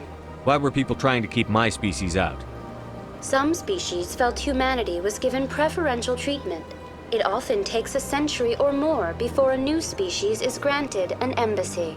The Council gave a great deal of thought to this matter. In the end, they decided humanity's impact on Citadel space was significant enough to warrant an embassy. Do you agree with their decision? I am not programmed to make that kind of qualified judgment. My code is limited to information and simple interaction simulations. How come the Volus were the first species given an embassy? In the early years following the formation of the Council, the Volus were, apart from the Asari and Salarians, the most populous and widespread species in Citadel space. They established many new colonies and trading outposts, and they petitioned the Council for a greater role in determining interstellar policy. In recognition of their work to expand interstellar trade and establish a standardized galactic economy, the Volus were granted an embassy here on the Citadel. Why weren't they made a council race? The Council races have extensive responsibilities. They must provide personnel and ships for the Citadel fleets.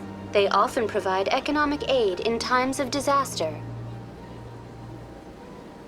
It would be unfair to demand such an enormous burden of a species unable to meet these obligations. The embassies allow lesser species to have a voice on the Citadel. That's pretty damn arrogant. I apologize if my personality has offended you. Please submit all formal complaints in writing to the Citadel Tourist and Visitor Board. Do you know anything about Spectres? The term Spectre is derived from the branch of Special Tactics and Reconnaissance.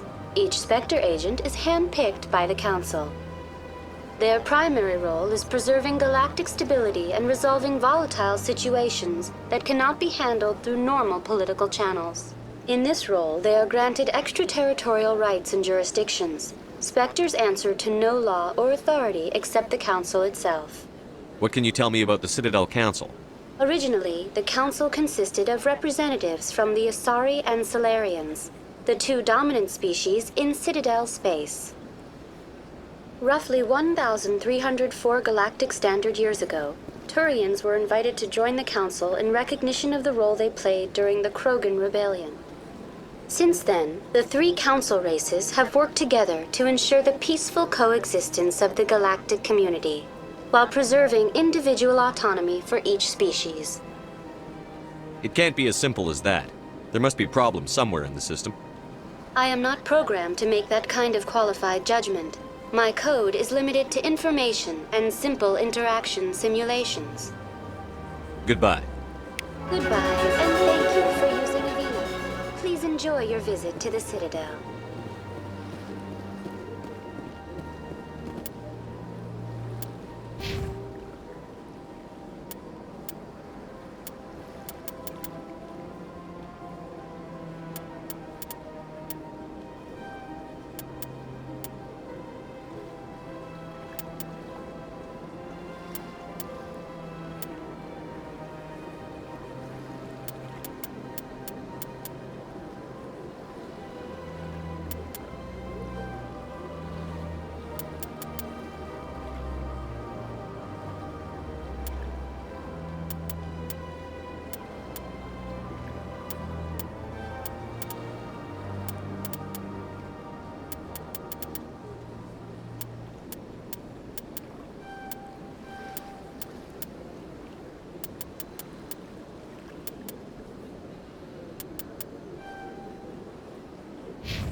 human, delighted welcome. It is good to meet you. I can't believe I landed a job here. This place is fantastic.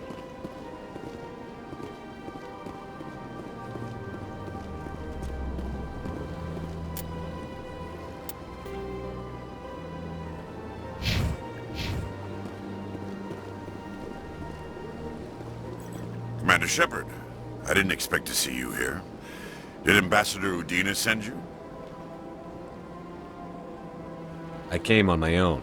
I need information.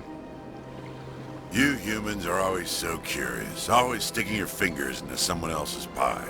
Is that the right expression? Never mind, forget I asked. Was there something you needed, Commander? I get the feeling you're not too fond of humans. No, I just don't trust your kind. Not yet. You humans are eager to take all the power you can get, and you're being given a lot. If the Council wants to make humanity their new favorite pet, that's their business. But I don't have to like it. What do you know about the Spectres? They're the right hand of the Council, or so they like to be called. More like the underhanded side of the Council.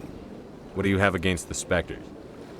I can't abide any organization that considers itself above the law.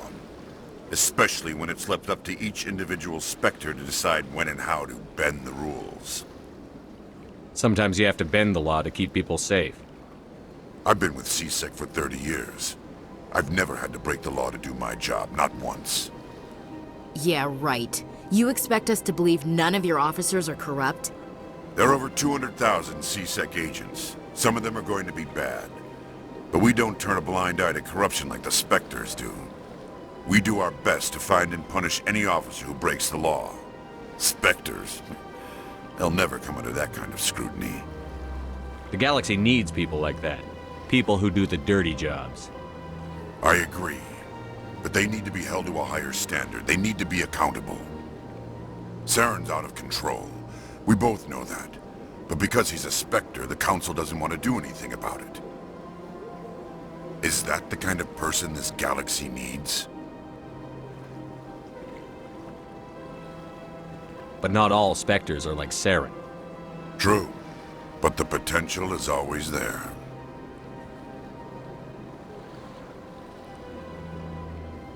Tell me about CSEC. CSEC provides necessary police and security services throughout the Citadel. We're a civilian government agency, though many of our members have had military training. Of course, as the CSEC representative to the Council, I spend most of my time liaising between the two.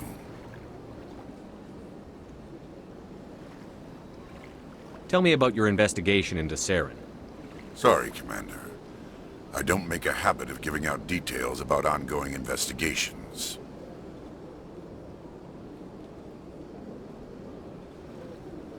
I'll be going now. Goodbye, Commander.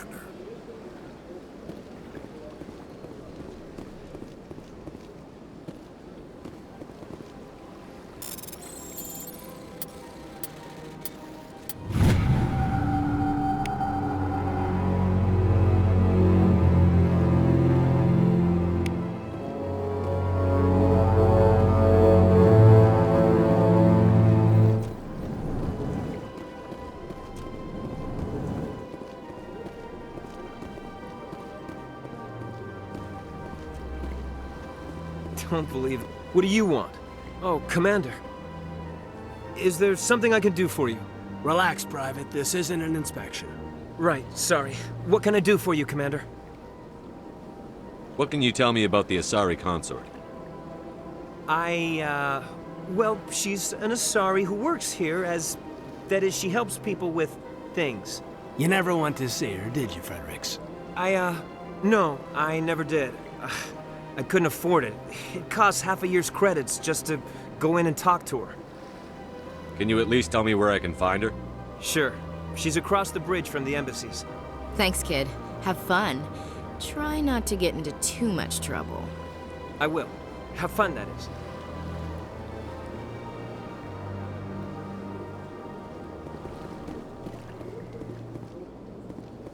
I don't have time to talk now. I'm very busy.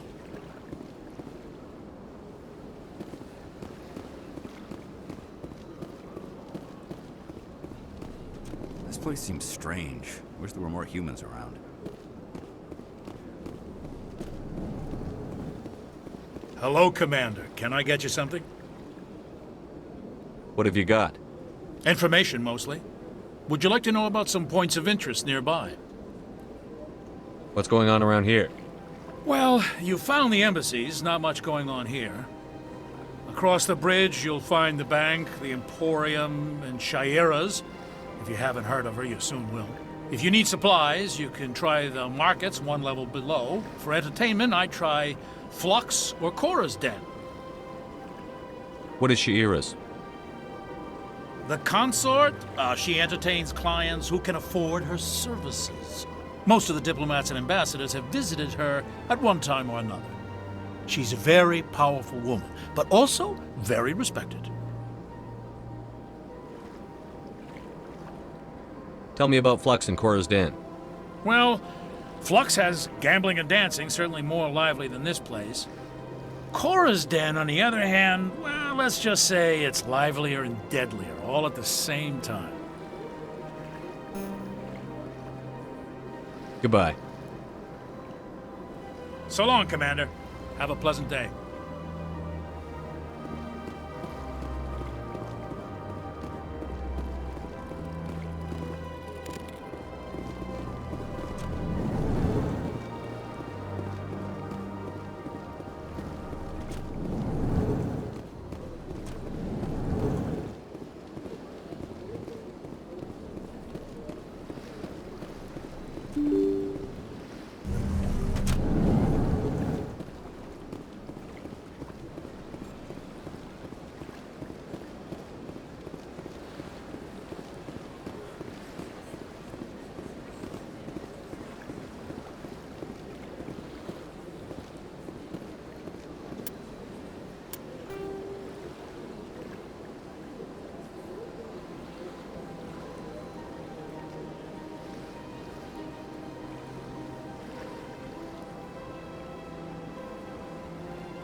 Saren's hiding something.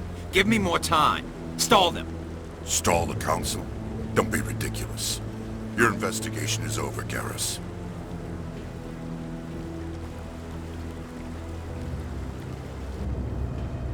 Commander Shepard, Garrus Vicarian. I was the officer in charge of the CSEC investigation into Saren. Sounds like you really want to bring him down. I don't trust him. Something about him rubs me the wrong way.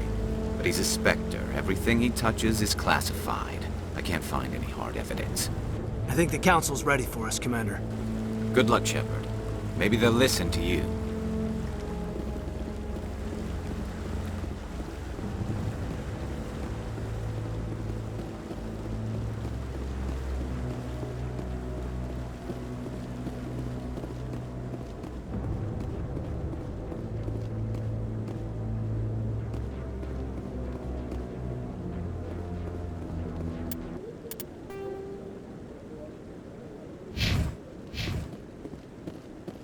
Don't be ridiculous.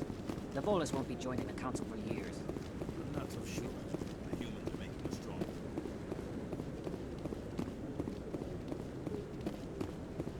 The hearing's already started. Come on.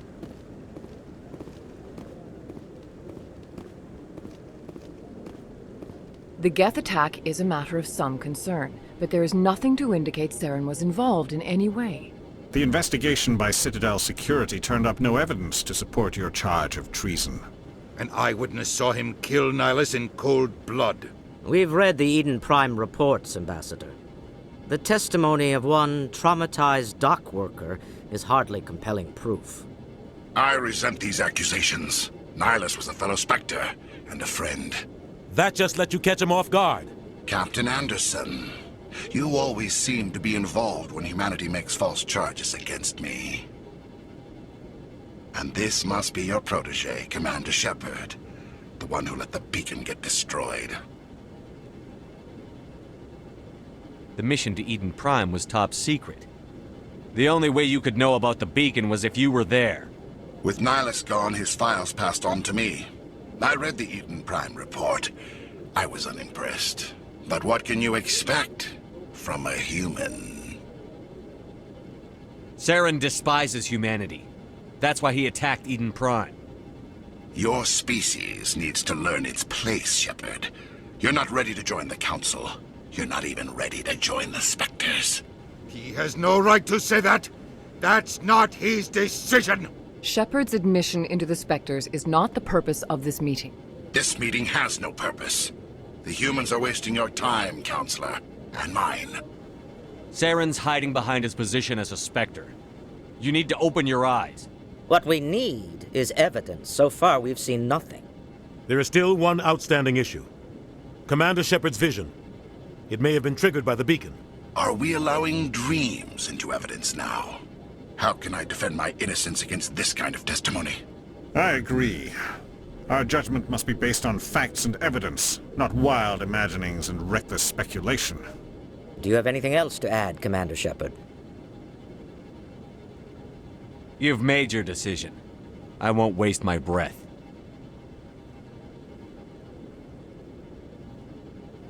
The Council has found no evidence of any connection between Saren and the Geth. Ambassador, your petition to have him disbarred from the Spectres is denied. I'm glad to see justice was served. This meeting is adjourned.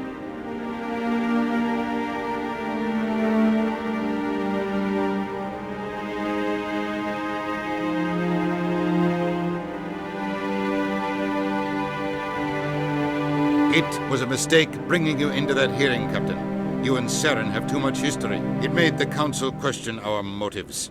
I know Saren. He's working with the Geth for one reason. To exterminate the entire human race. Every colony we have is at risk. Every world we control is in danger. Even Earth isn't safe. Tell me about this history between you and Saren. I worked with him on a mission a long time ago. Things went bad. Real bad. We shouldn't talk about this here. But I know what he's like. And he has to be stopped. What's our next step? As a Spectre, he's virtually untouchable. We need to find some way to expose him. What about Garrus, that CSEC investigator? We saw him arguing with the Executor. That's right. He was asking for more time to finish his report. Seems like he was close to finding something on Saren. Any idea where we could find him? I have a contact in CSEC who can help us track Garrus down. His name is Harkin. Forget it.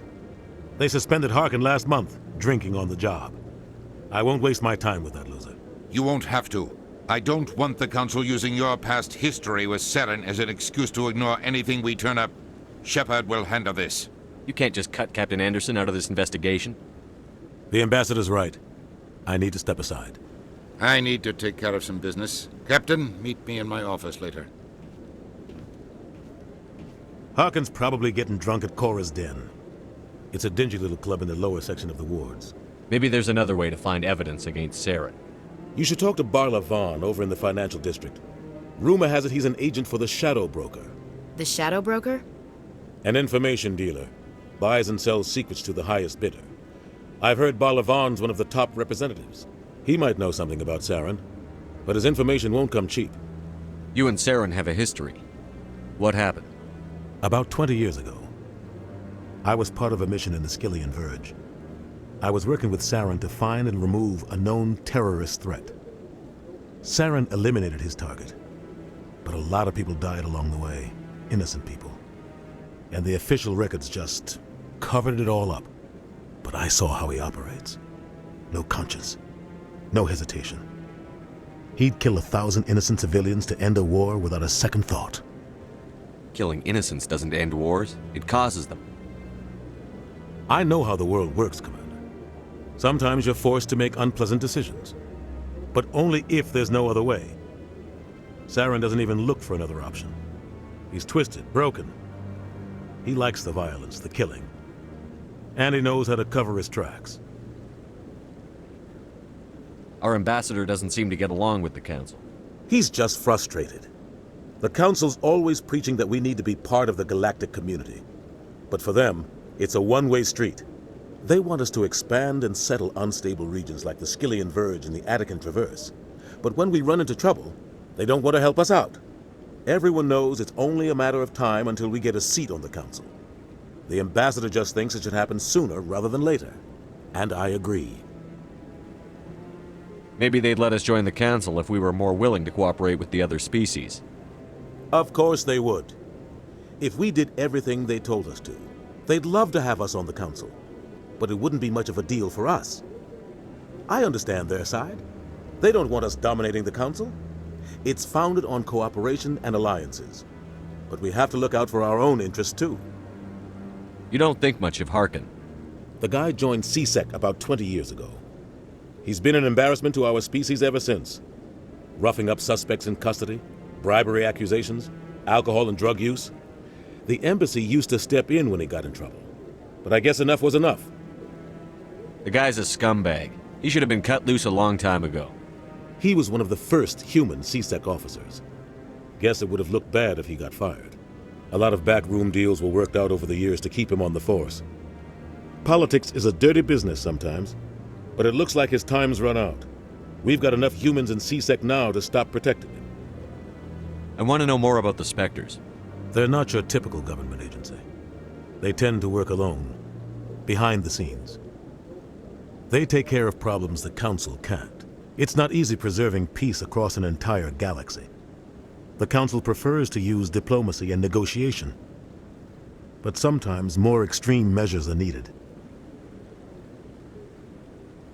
How do they decide who becomes a Spectre?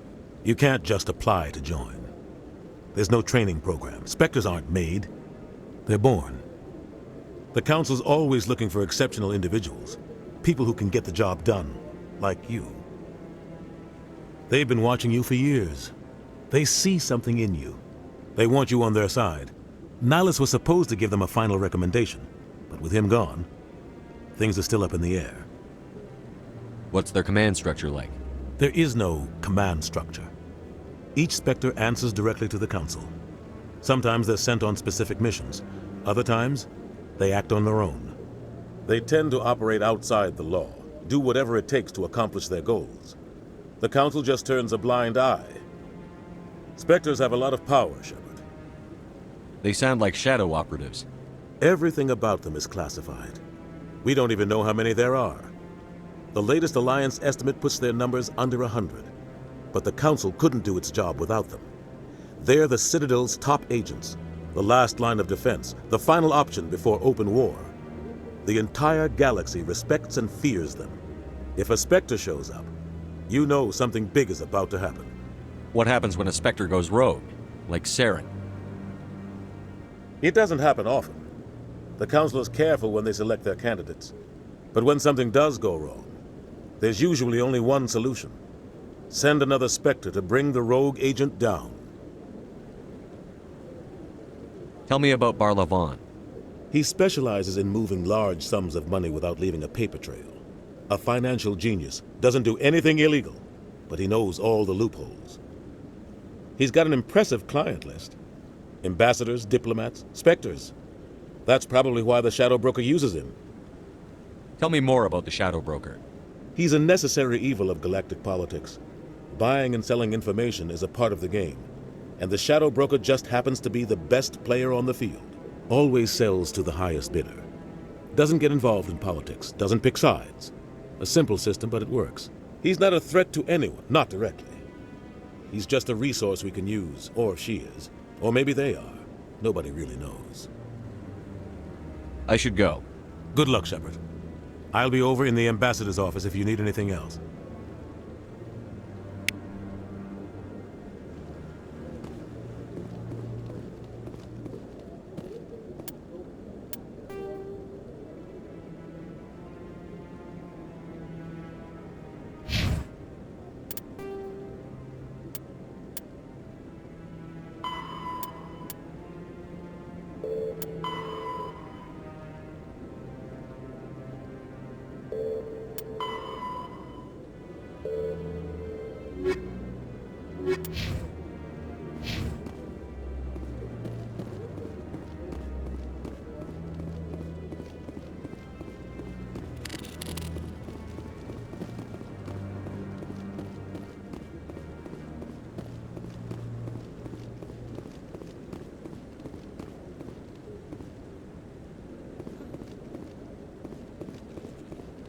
guy's up to something.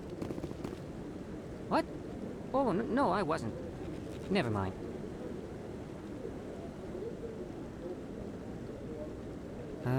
Yes, is there something you want? Why are you so interested in the Keepers? Keepers? I've got no interest in the Don't get coy. I know what I saw. I'm not so sure I should be talking to you about this. We're just talking. Is there something wrong with that? No. I guess it wouldn't hurt to tell you. I'm using a small scanner to gather readings on the Keepers. So far I've had mixed results. I find it difficult to get near the creatures. Why were you being so secretive about it, though? Well, technically we're not supposed to disturb the Keepers. I don't really think my scanning disturbs them, but the authorities might disagree. I'd like to do it more openly, but it's not really worth getting arrested over. I could help you out. I'm not worried about the authorities. I don't even know who you are. I'm Commander Shepard, with the Alliance military. Well, I suppose I could use the help. You'll need this. It's the scanning device I developed. Activate it each time you see a Keeper. All collected data will automatically upload to my database. I'll even send a few credits your way for each unique scan. What are you doing with the data once you've scanned it? Trying to learn whatever I can about the Keepers. We see them working everywhere, yet we know so little about them. I'm a scientist. I want to know what makes them tick. I should get going then. Yes, I have much work myself. So long, and good luck with the scanning.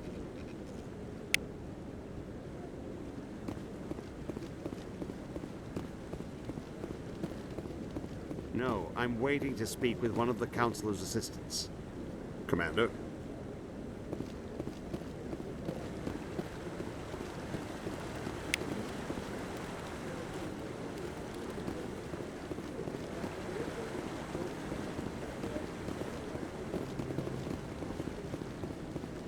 No, I just want to ask a couple of questions.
Maybe.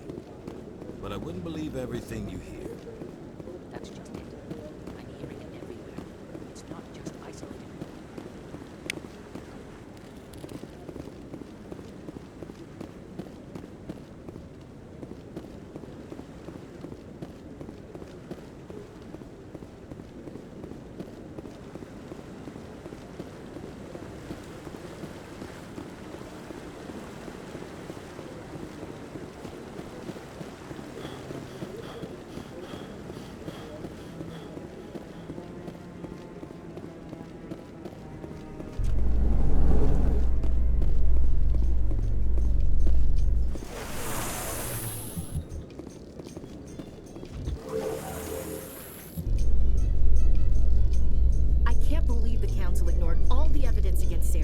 Saren's one of their best operatives. It's only natural they'd take his word over ours.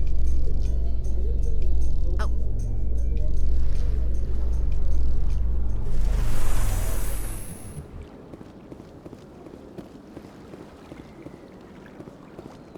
Look at that bug thing over there. Please do not disturb the Keepers.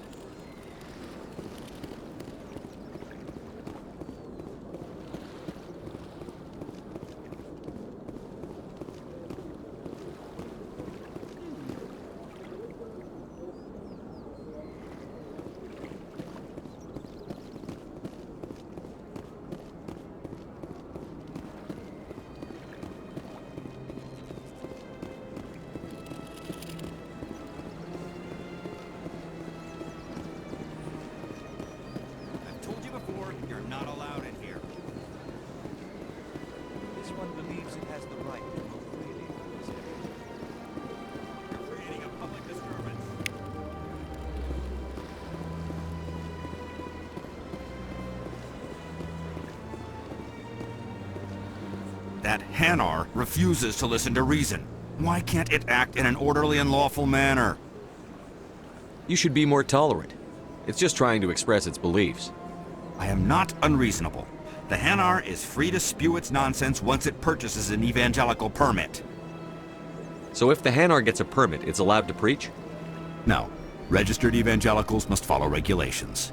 There are specific areas where preaching is legal. Failure to follow the regulations results in the forfeiture of the license. What's the purpose behind the evangelical permits? Forcing religious evangelicals to register for a permit weeds out undesirables. It keeps the area safe. The Citadel is too important to become a battleground for a religious war. If you'd like, I could talk to the Hanar for you. I have argued with the stubborn jelly all afternoon. You are certainly welcome to try. Any progress with that Hanar? Sorry, I'll let you know if I come up with something. I don't care what the something is, as long as it rids me. Do you desire to learn of the Enkindlers? Or has the Honorable CSEC officer enlisted assistance? Is this really how you want to represent the Enkindlers? The truth of the Enkindlers must be made known. They gave the Hanar language, and gave the universe the mass relays. This one only wishes to spread the truth to any who will listen. There is no intent to cause trouble. What if I purchase the evangelical permit for you? Finances are only a partial limitation. This one does not believe that one should pay in order to speak the truth. However, this one also does not possess the 150 credits necessary to purchase the permit. 150 credits? This should cover you. This is a most appreciated action. You are not of the Hanar, but you wish to help spread the truth of the Enkindlers. This one will not cause any further trouble for the CSEC officer. This one offers its thanks. I see the Hanar is left. Thank you. Happy to help. Here, for your assistance in this matter. Now, if you'll excuse me, I should report to my superiors.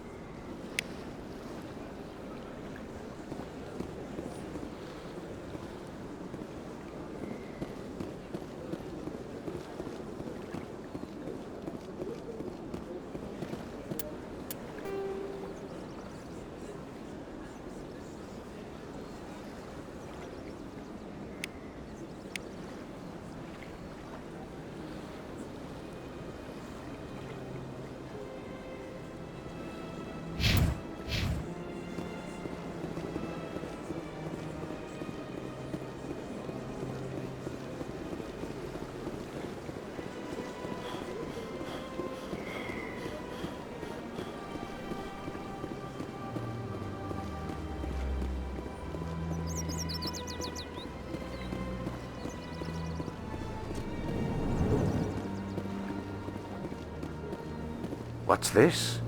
One of the Earth Clan. Ah, a very famous one, yes? You are the one called Shepard. The tale of how you survived the great tragedy on Akuz is truly remarkable. I am amazed each time I hear it. You've got me at a disadvantage here. Forgive me, Earth Clan. My name is Barla Vaughn. My job makes it necessary for me to keep informed. I am a financial advisor to many important clients here on the Citadel. When someone as important as yourself arrives on the station, I take notice. I've heard you work for the Shadow Broker. Do you have any information about Saren? You're very blunt, Shepard. But you're right. I am an agent for the Shadow Broker. And I do know something about Saren. I hear your information can be expensive. Normally, this information would cost a small fortune. But these are exceptional circumstances. So I am going to give it to you for free. What's the catch? There is no catch. The Shadow Broker is quite upset with Saren right now. They used to do a lot of business, until Saren turned on him. That's what happens when you deal with a traitor like Saren. No matter what you think of Saren, he's not stupid. He knows the Shadow Broker is a valuable ally. Turning on him doesn't make sense. Not unless something huge was at stake. I don't know the details, but the Shadow Broker hired a freelancer to deal with it. A Krogan mercenary. That's not much to go on. I just told you that the most famous Spectre in the galaxy betrayed the Shadow Broker. Quite a bargain, considering the price. Speak with the Krogan if you want to learn more. I heard he was paying a visit to Citadel security. If you hurry, you might catch him before he leaves the Academy. Isn't it strange that a Krogan would want to speak with CSEC? Very. However, I doubt the visit was entirely his choice. You'll need to speak with him if you want to know more. What's it like living here on the Citadel? The station is without a doubt the greatest wonder in the galaxy. It is a technological marvel, but its true splendor goes much deeper than the hull and engines. From the Presidium to the wards, the entire station is a testament to the success of the Council. All the species of Citadel spaced together in a single, strong community. What makes the Presidium so special? It is the political center of Citadel space. 80% of all intelligent species in the known galaxy acknowledge the Council's authority on interstellar matters. But only the most powerful and influential species have embassies here on the Presidium. This level of the station is reserved for the elite, Shepard. People like us. What are the wards like? The cultural heart of the galaxy. They pulse with the lifeblood of millions of citizens from dozens of different species. You never know what you'll find down in the wards, Commander. It's always full of surprises. Fortunately, most of them are pleasant. Tell me more about the Shadow Broker. Most people think I deal in finances, but my real currency is knowledge. I trade information, and it has made me very wealthy. But the Shadow Broker is the true master. Every day he buys and sells secrets that could topple governments, always giving them to the highest bidder. Yet somehow he never seems to upset the natural balance of power. All those secrets being passed around seem to even out. Nobody ends up with an advantage in the end. Any guess what his identity might be? I don't know. Nobody does. The Shadow Broker could be any race, any gender. I have a theory that it's actually an entire group working under one identity. How else could they juggle so many contacts at the same time? How else could they keep all that information from getting crossed? But they've got the perfect setup. Every government is forced to play their game so they don't get behind. But no matter how long you play, no matter how many secrets you buy, you can never win. I thought you'd know more about the man you work for. From time to time I come across information I sell to the Shadow Broker. That's my only involvement. I like it that way. The more you know, the more dangerous the game becomes. I don't like danger, Commander. I'll leave that to you. Tell me more about your job. Galactic finance is incredibly complex. A mix of laws and regulations from dozens of interstellar economies. I'm an expert in how all these economies interact. For a fee, I share my expertise. I also offer premium services for those clients who need someone to conduct business without drawing unwanted attention. Discreet and efficient. That's my motto. Sounds pretty shady. Everything I do falls completely within the bounds of interstellar commerce law. Even so, many of my clients would prefer their transactions remain undisclosed. For example, suppose a Hanar ambassador was petitioning the Council to reduce tariffs on Hanar goods. How would it look if he had money invested in a Hanar exporting company? Even if his true motives were to help his people, he would be accused of advancing the petition for his own personal gain. I can keep his personal finances private. Still sounds shady to me. Then we can only hope he will never be cursed with a large enough fortune to require my services. I should go. Goodbye, Commander.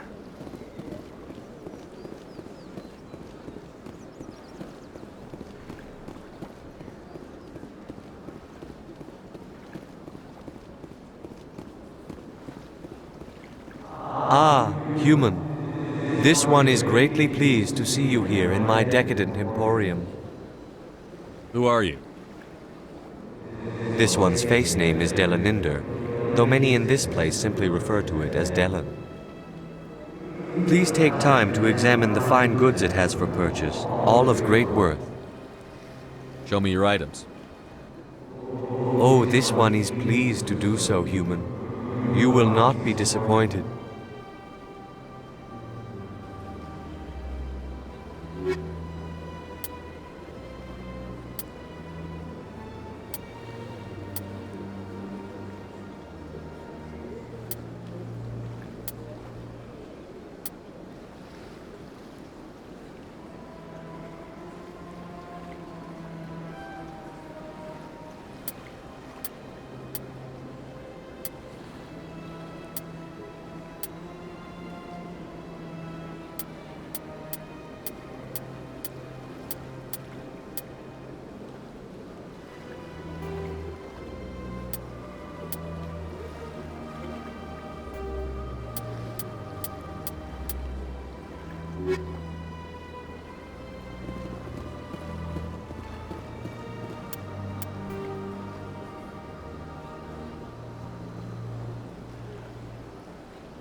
I've had my office rearranged 5 times. 5 times?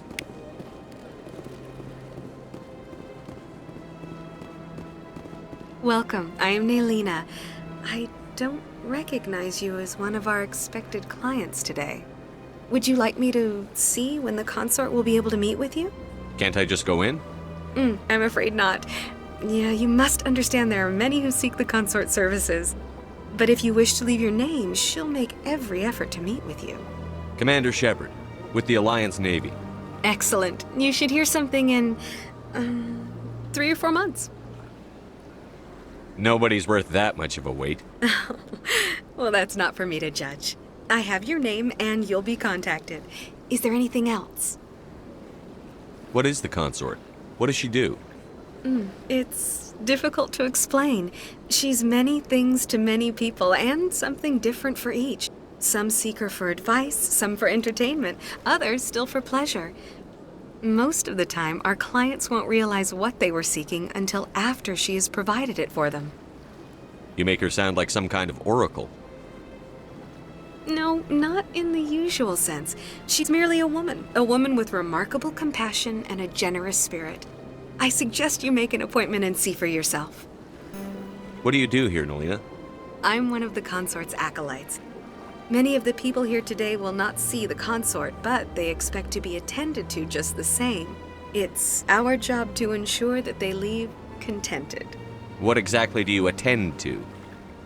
Well, each acolyte has her unique abilities. Some soothe with song, others with conversation. As much as possible, we seek to match the needs of our clients to the skills of our acolytes. My specialty is touch. My fingertips can find every tension point in your body and relieve it. I'd like to try out your services. Excellent. Excellent. I'll add you to our client list. We should be able to see you in 3 or 4 months. I think I'm done here. Oh, well, I hope you'll return again in the future. We always enjoy seeing new clients. Nelina. Yes, Shaira? Send the commander up to see me. I wish to speak with him. Yes, of course, mistress.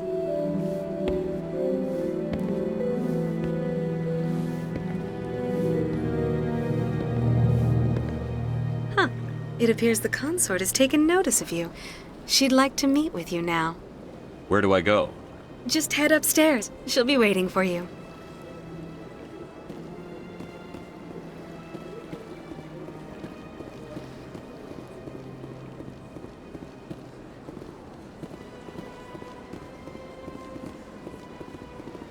You're with the Alliance?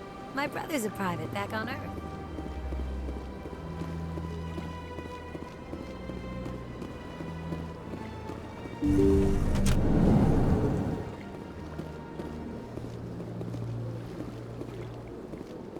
That is close enough, Commander.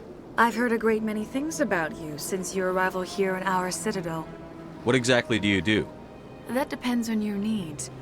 I offer advice to some, comfort to others. I have a certain problem that could use your expertise. Maybe I can help. I have a friend, Septimus, a retired Turian general. I won't discuss the details, but he wanted me to be more than I could be. We had a falling out. Now he spends his days in Korra's den, drinking and spreading lies about me. If you would speak to him as a fellow soldier, I believe he will listen to you and let the matter be. What happened between you? I respect his privacy too much to go into the details. If he wishes to tell you what happened, that is his prerogative. What exactly do you want me to tell him? Appeal to his sense of honor. Remind him of his position as a general. If you can convince him to stop spreading lies about me, I would be very grateful. Now I must ask you to take your leave. I have many clients waiting to see me.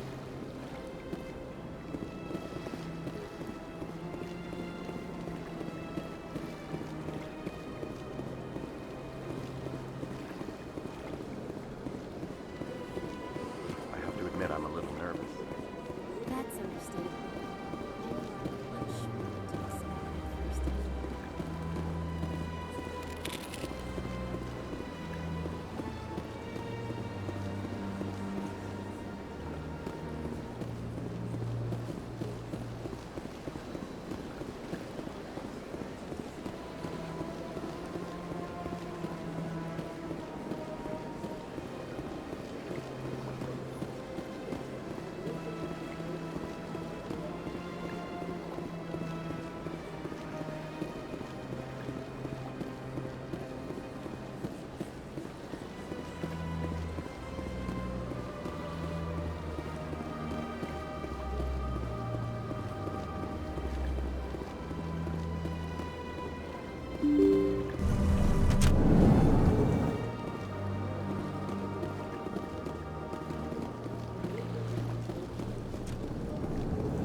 In light of the recent attack on Eden Prime, many colonial investors are pulling their support for future projects.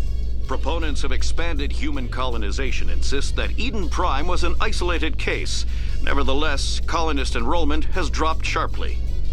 Many colonial proposals are on hold until backers have some reassurance that human colonies will be adequately protected.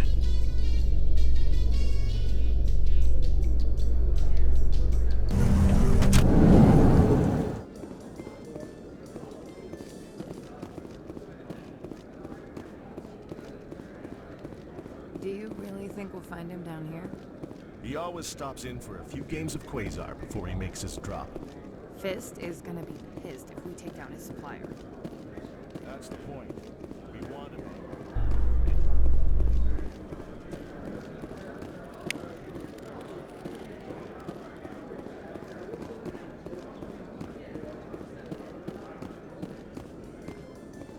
So, Williams, you happy you signed on with Commander Shepard?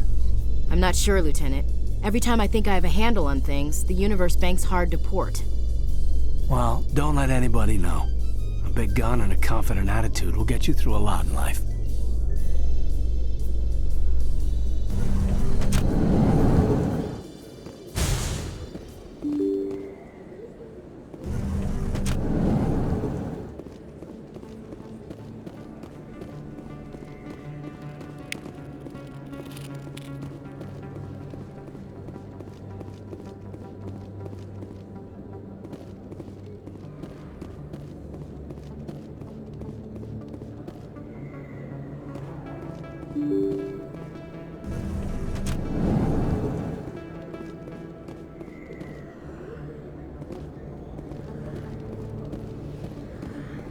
That's him.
That's him.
Commander.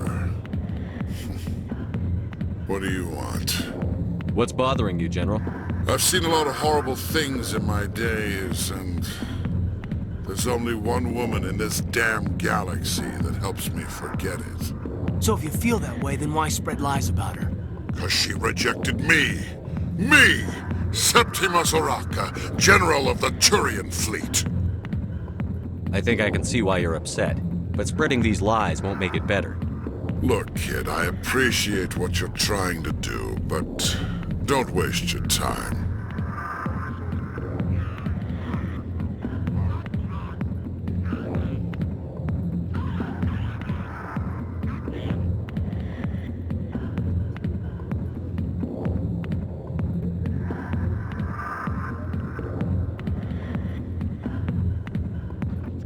You need to start acting like a general if you want to beat this.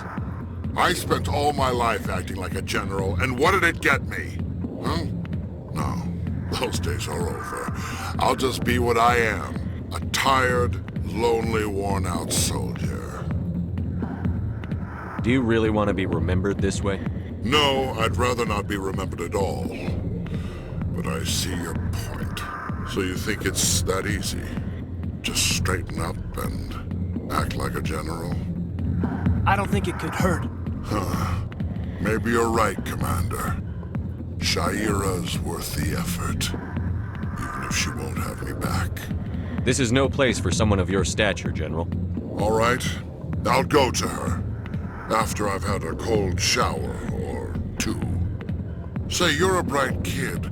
Would you be interested in earning a few extra credits? What do you want me to do? There's an L-Corps diplomat out there who believes Shaira gave up his secrets. Why does he think that? Because I told him. Look, I just need you to convince him of the truth. What makes you think he'll believe me? You'll bring him proof. Take this datapad. It shows where I got my info. It will exonerate Shaira and convince the L-Corps. Who am I taking it to, and where is he? His name is Zaltan. He's an L-Corps diplomat. He's over in the embassies complaining about Shaira. Well, here's to soldiers acting like soldiers. Thanks, Commander. You know, you might make a good general yourself one day. Hard to imagine a general like that getting so upset about a woman. That's because you don't understand women. Alliance military. I could have been a Marine, you know. Instead, I joined the goddamn Citadel security. Biggest mistake of my life. Harkin, right? I was told you could help me find someone. A Turian CSEC officer named Garrus.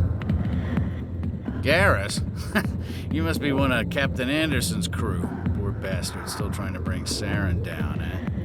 I know where Garrus is, but you gotta tell me something first. Did the captain let you in on his big secret?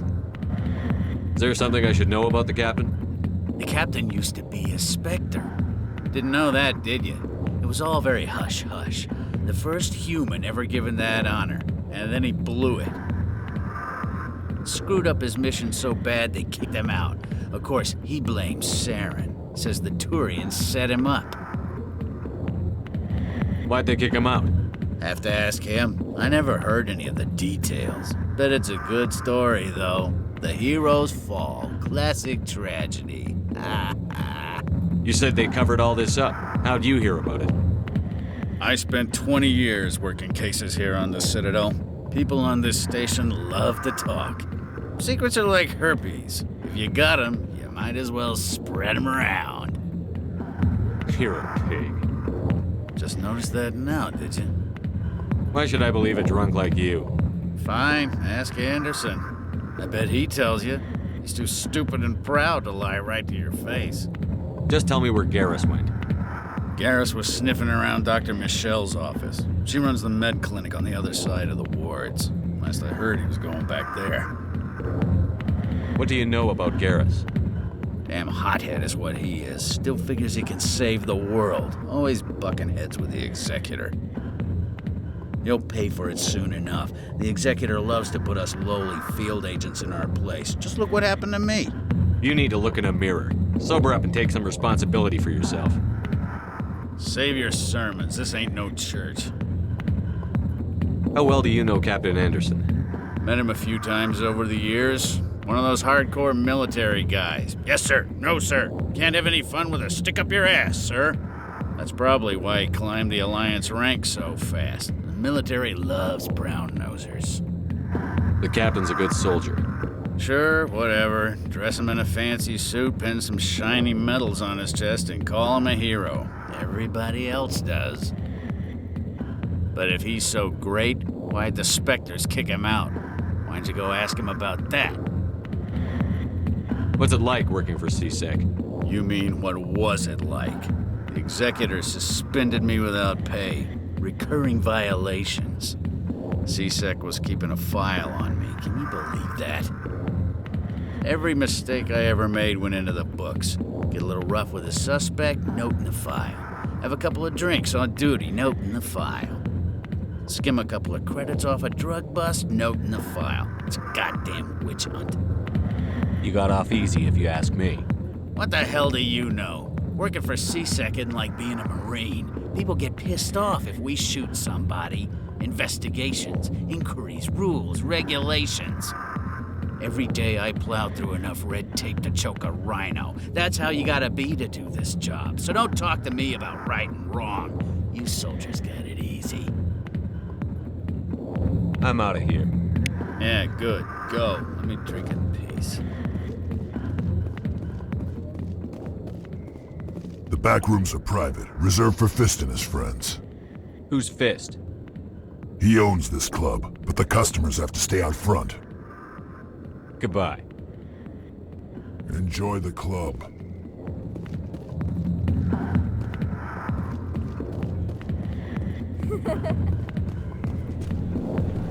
Why didn't Captain Anderson tell us he used to be a Spectre?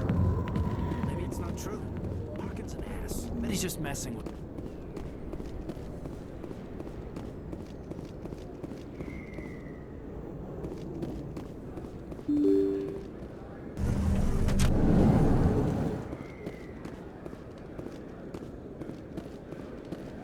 Hello there. Welcome to Moorland's famous shop. You want many good supplies, yes?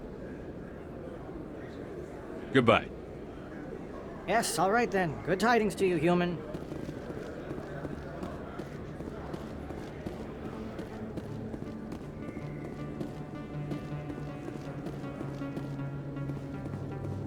Is that really...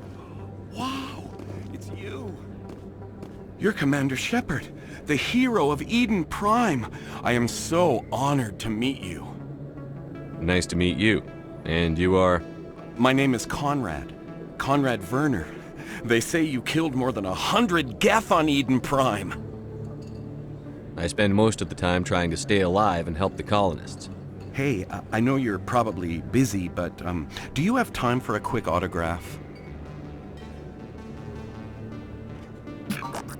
Anything for a fan. Here. Thanks. I really appreciate it. My wife is going to be so impressed. I'll let you get back to work. But next time you're on Earth, I'd love to buy you a drink. Thanks again!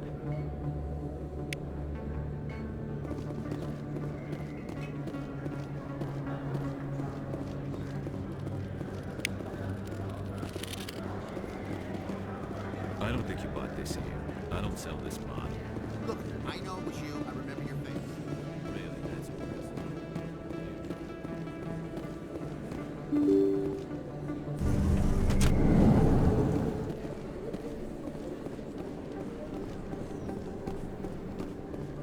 Commander Shepard? Excuse me, Commander Shepard!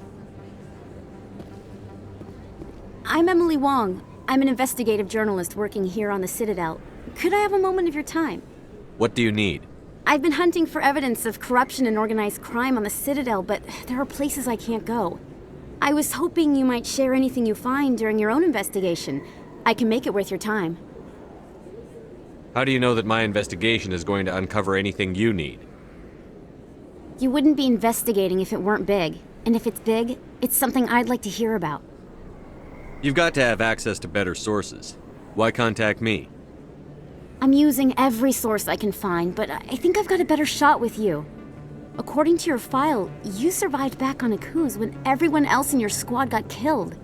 If anyone can find the worst elements of the Citadel and live to tell about it, it's you. How do you know I'm investigating anything here on the Citadel? I'm a good journalist, Commander Shepard. Word gets around. No promises. But if I find anything relating to your case, I'll inform you. Thank you, Commander. You won't regret it.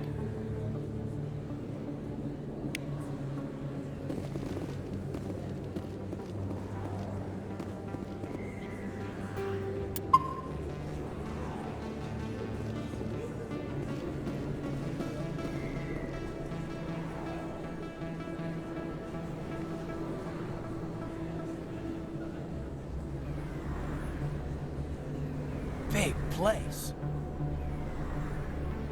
That your professional opinion, sir? This isn't a station. It's a city. There must be millions here. It can't be possible to track everyone coming and going.